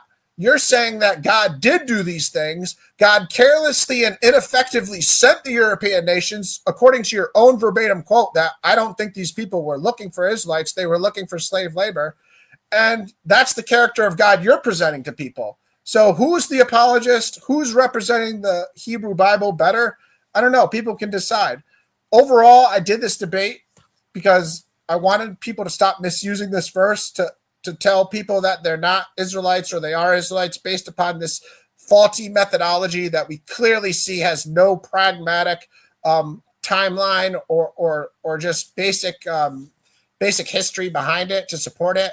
He hasn't even shown us how he identifies who Israelites are in these scattered nations. Again, I think it would be ignorant to say they don't exist, because after 70 AD, they went north, south, east, west. They didn't just go to Asia. They didn't just go to Europe. I think if he had started with Ethiopia, he might have showed us African Jews clearly. because they were Christians, and he could have showed them going into slavery. He might have had one argument here correlating what the title of the debate is. He hasn't done that. And, again, debates aren't personal, Zion. I hope after this I'd love to talk to you more about the Igbo, because I would love to have conversations and ask questions why they have some things that align with the Hebrew Bible and why they have so many things that seem not to. And that's why we need to talk numbers to know of the 35 million, what percentage we're talking about here. But God bless everybody. Thank you, sa.neter. You're a legend, personally and professionally here. Thank you. God bless. All right. Thank you, Brother Ryan. Appreciate you. Appreciate your professionalism as well. And Brother Zion, it's on you, brother. I want to go to my share screen for the closeout, sa.neter. Yes, sir.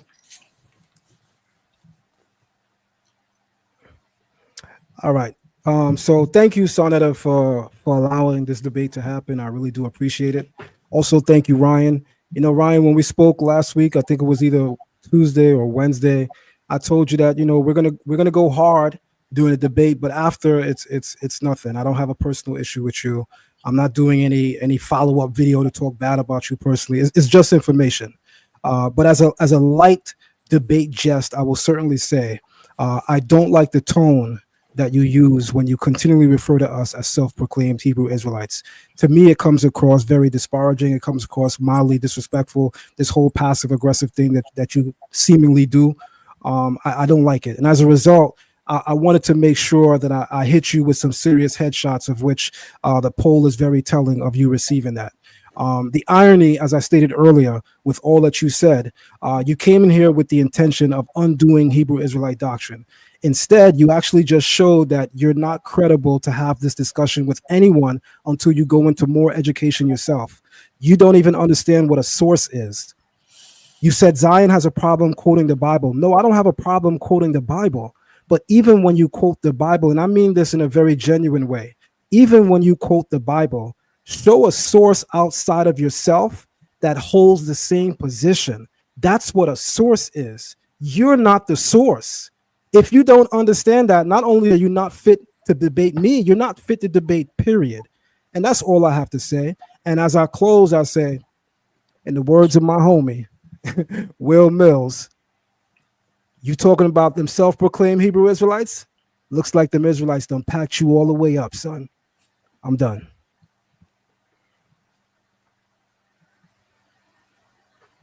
All right. I want to say thank you to you, Brother Zion, for being professional as well. And my man, Cosmic Cow, my brother Cosmic Cow, I don't know, you may be anti-Zion, but what did Zion do to you, brother? God damn. Cosmic Cow, what's going on, man? Damn, man. But anyway, thank both of you, brothers. I appreciate y'all. And if you got time, you can come on over to the after party. We got the after party. No, I gotta hit the day party, man. Yeah, that's cool. That's cool, Zion. I got you. So thank you, yeah, appreciate you. Thank you, Zion, for coming through, for blessing the channel once again. I appreciate that. You and Ryan. Nice to meet you, Ryan, as I said earlier. And I'd certainly be open to have dialogues with you, whether it be private or public. You know how to reach me if you want to go through sa.neter, all right? All right, yeah, let me just say one last thing, too, to respond to your closing. Zion, if anybody doesn't like being called a self-proclaimed Hebrew Israelite, I'm not a passive-aggressive person. I've been in a lot of fights before I got hurt.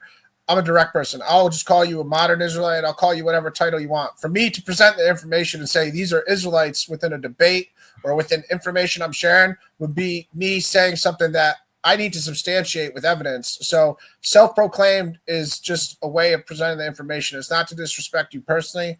And I would never just in a conversation like insist on calling you that. I'd call you modern Israelite, whatever you prefer. Okay. Just so you know, as a person, I'm not coming from a passive aggressive. I'm not going to say names, but I can think of somebody else you debated that might be passive aggressive. I ain't never been called passive aggressive in my life. So I appreciate that, man. I appreciate that. Thank you for having a debate.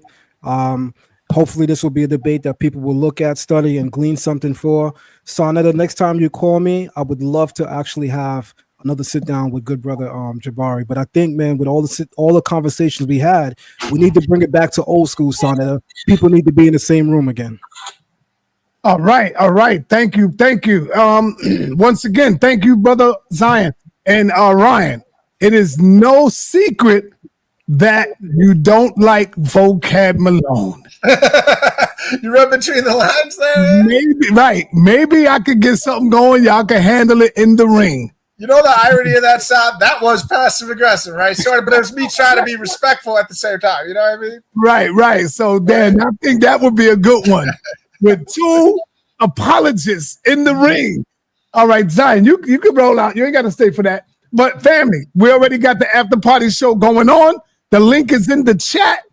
If y'all want to come on over, let's go on over there. Tell us why you feel who won. Give us your reasoning why you feel that Zion may have won or Ryan may have won. Come on over there. But yo, if vocab states yes, he would debate you, will you take on that debate? Yeah, he's a Calvinist, so we definitely have a debate where we could debate, like, because I don't agree with a lot of his Calvinist doctrines about predestination and stuff. So we could set up a debate, me and him. Like I said, I only went on a show one time, and the dude slandered me, blocked me after, and just like yeah, I read that. I saw that. Yeah, it was bugged out. But then I tried to talk to him on Instagram the next day, like Christian style, like, yo, man, this make up, it's Jesus told us, confront your brother privately and make up, before you go to the judge. And yeah, he wasn't having that either. So it's like, all right. We'll see. Peace. Let me get on over there. We out. No doubt. Thank you. Appreciate you, brother. Peace. Same.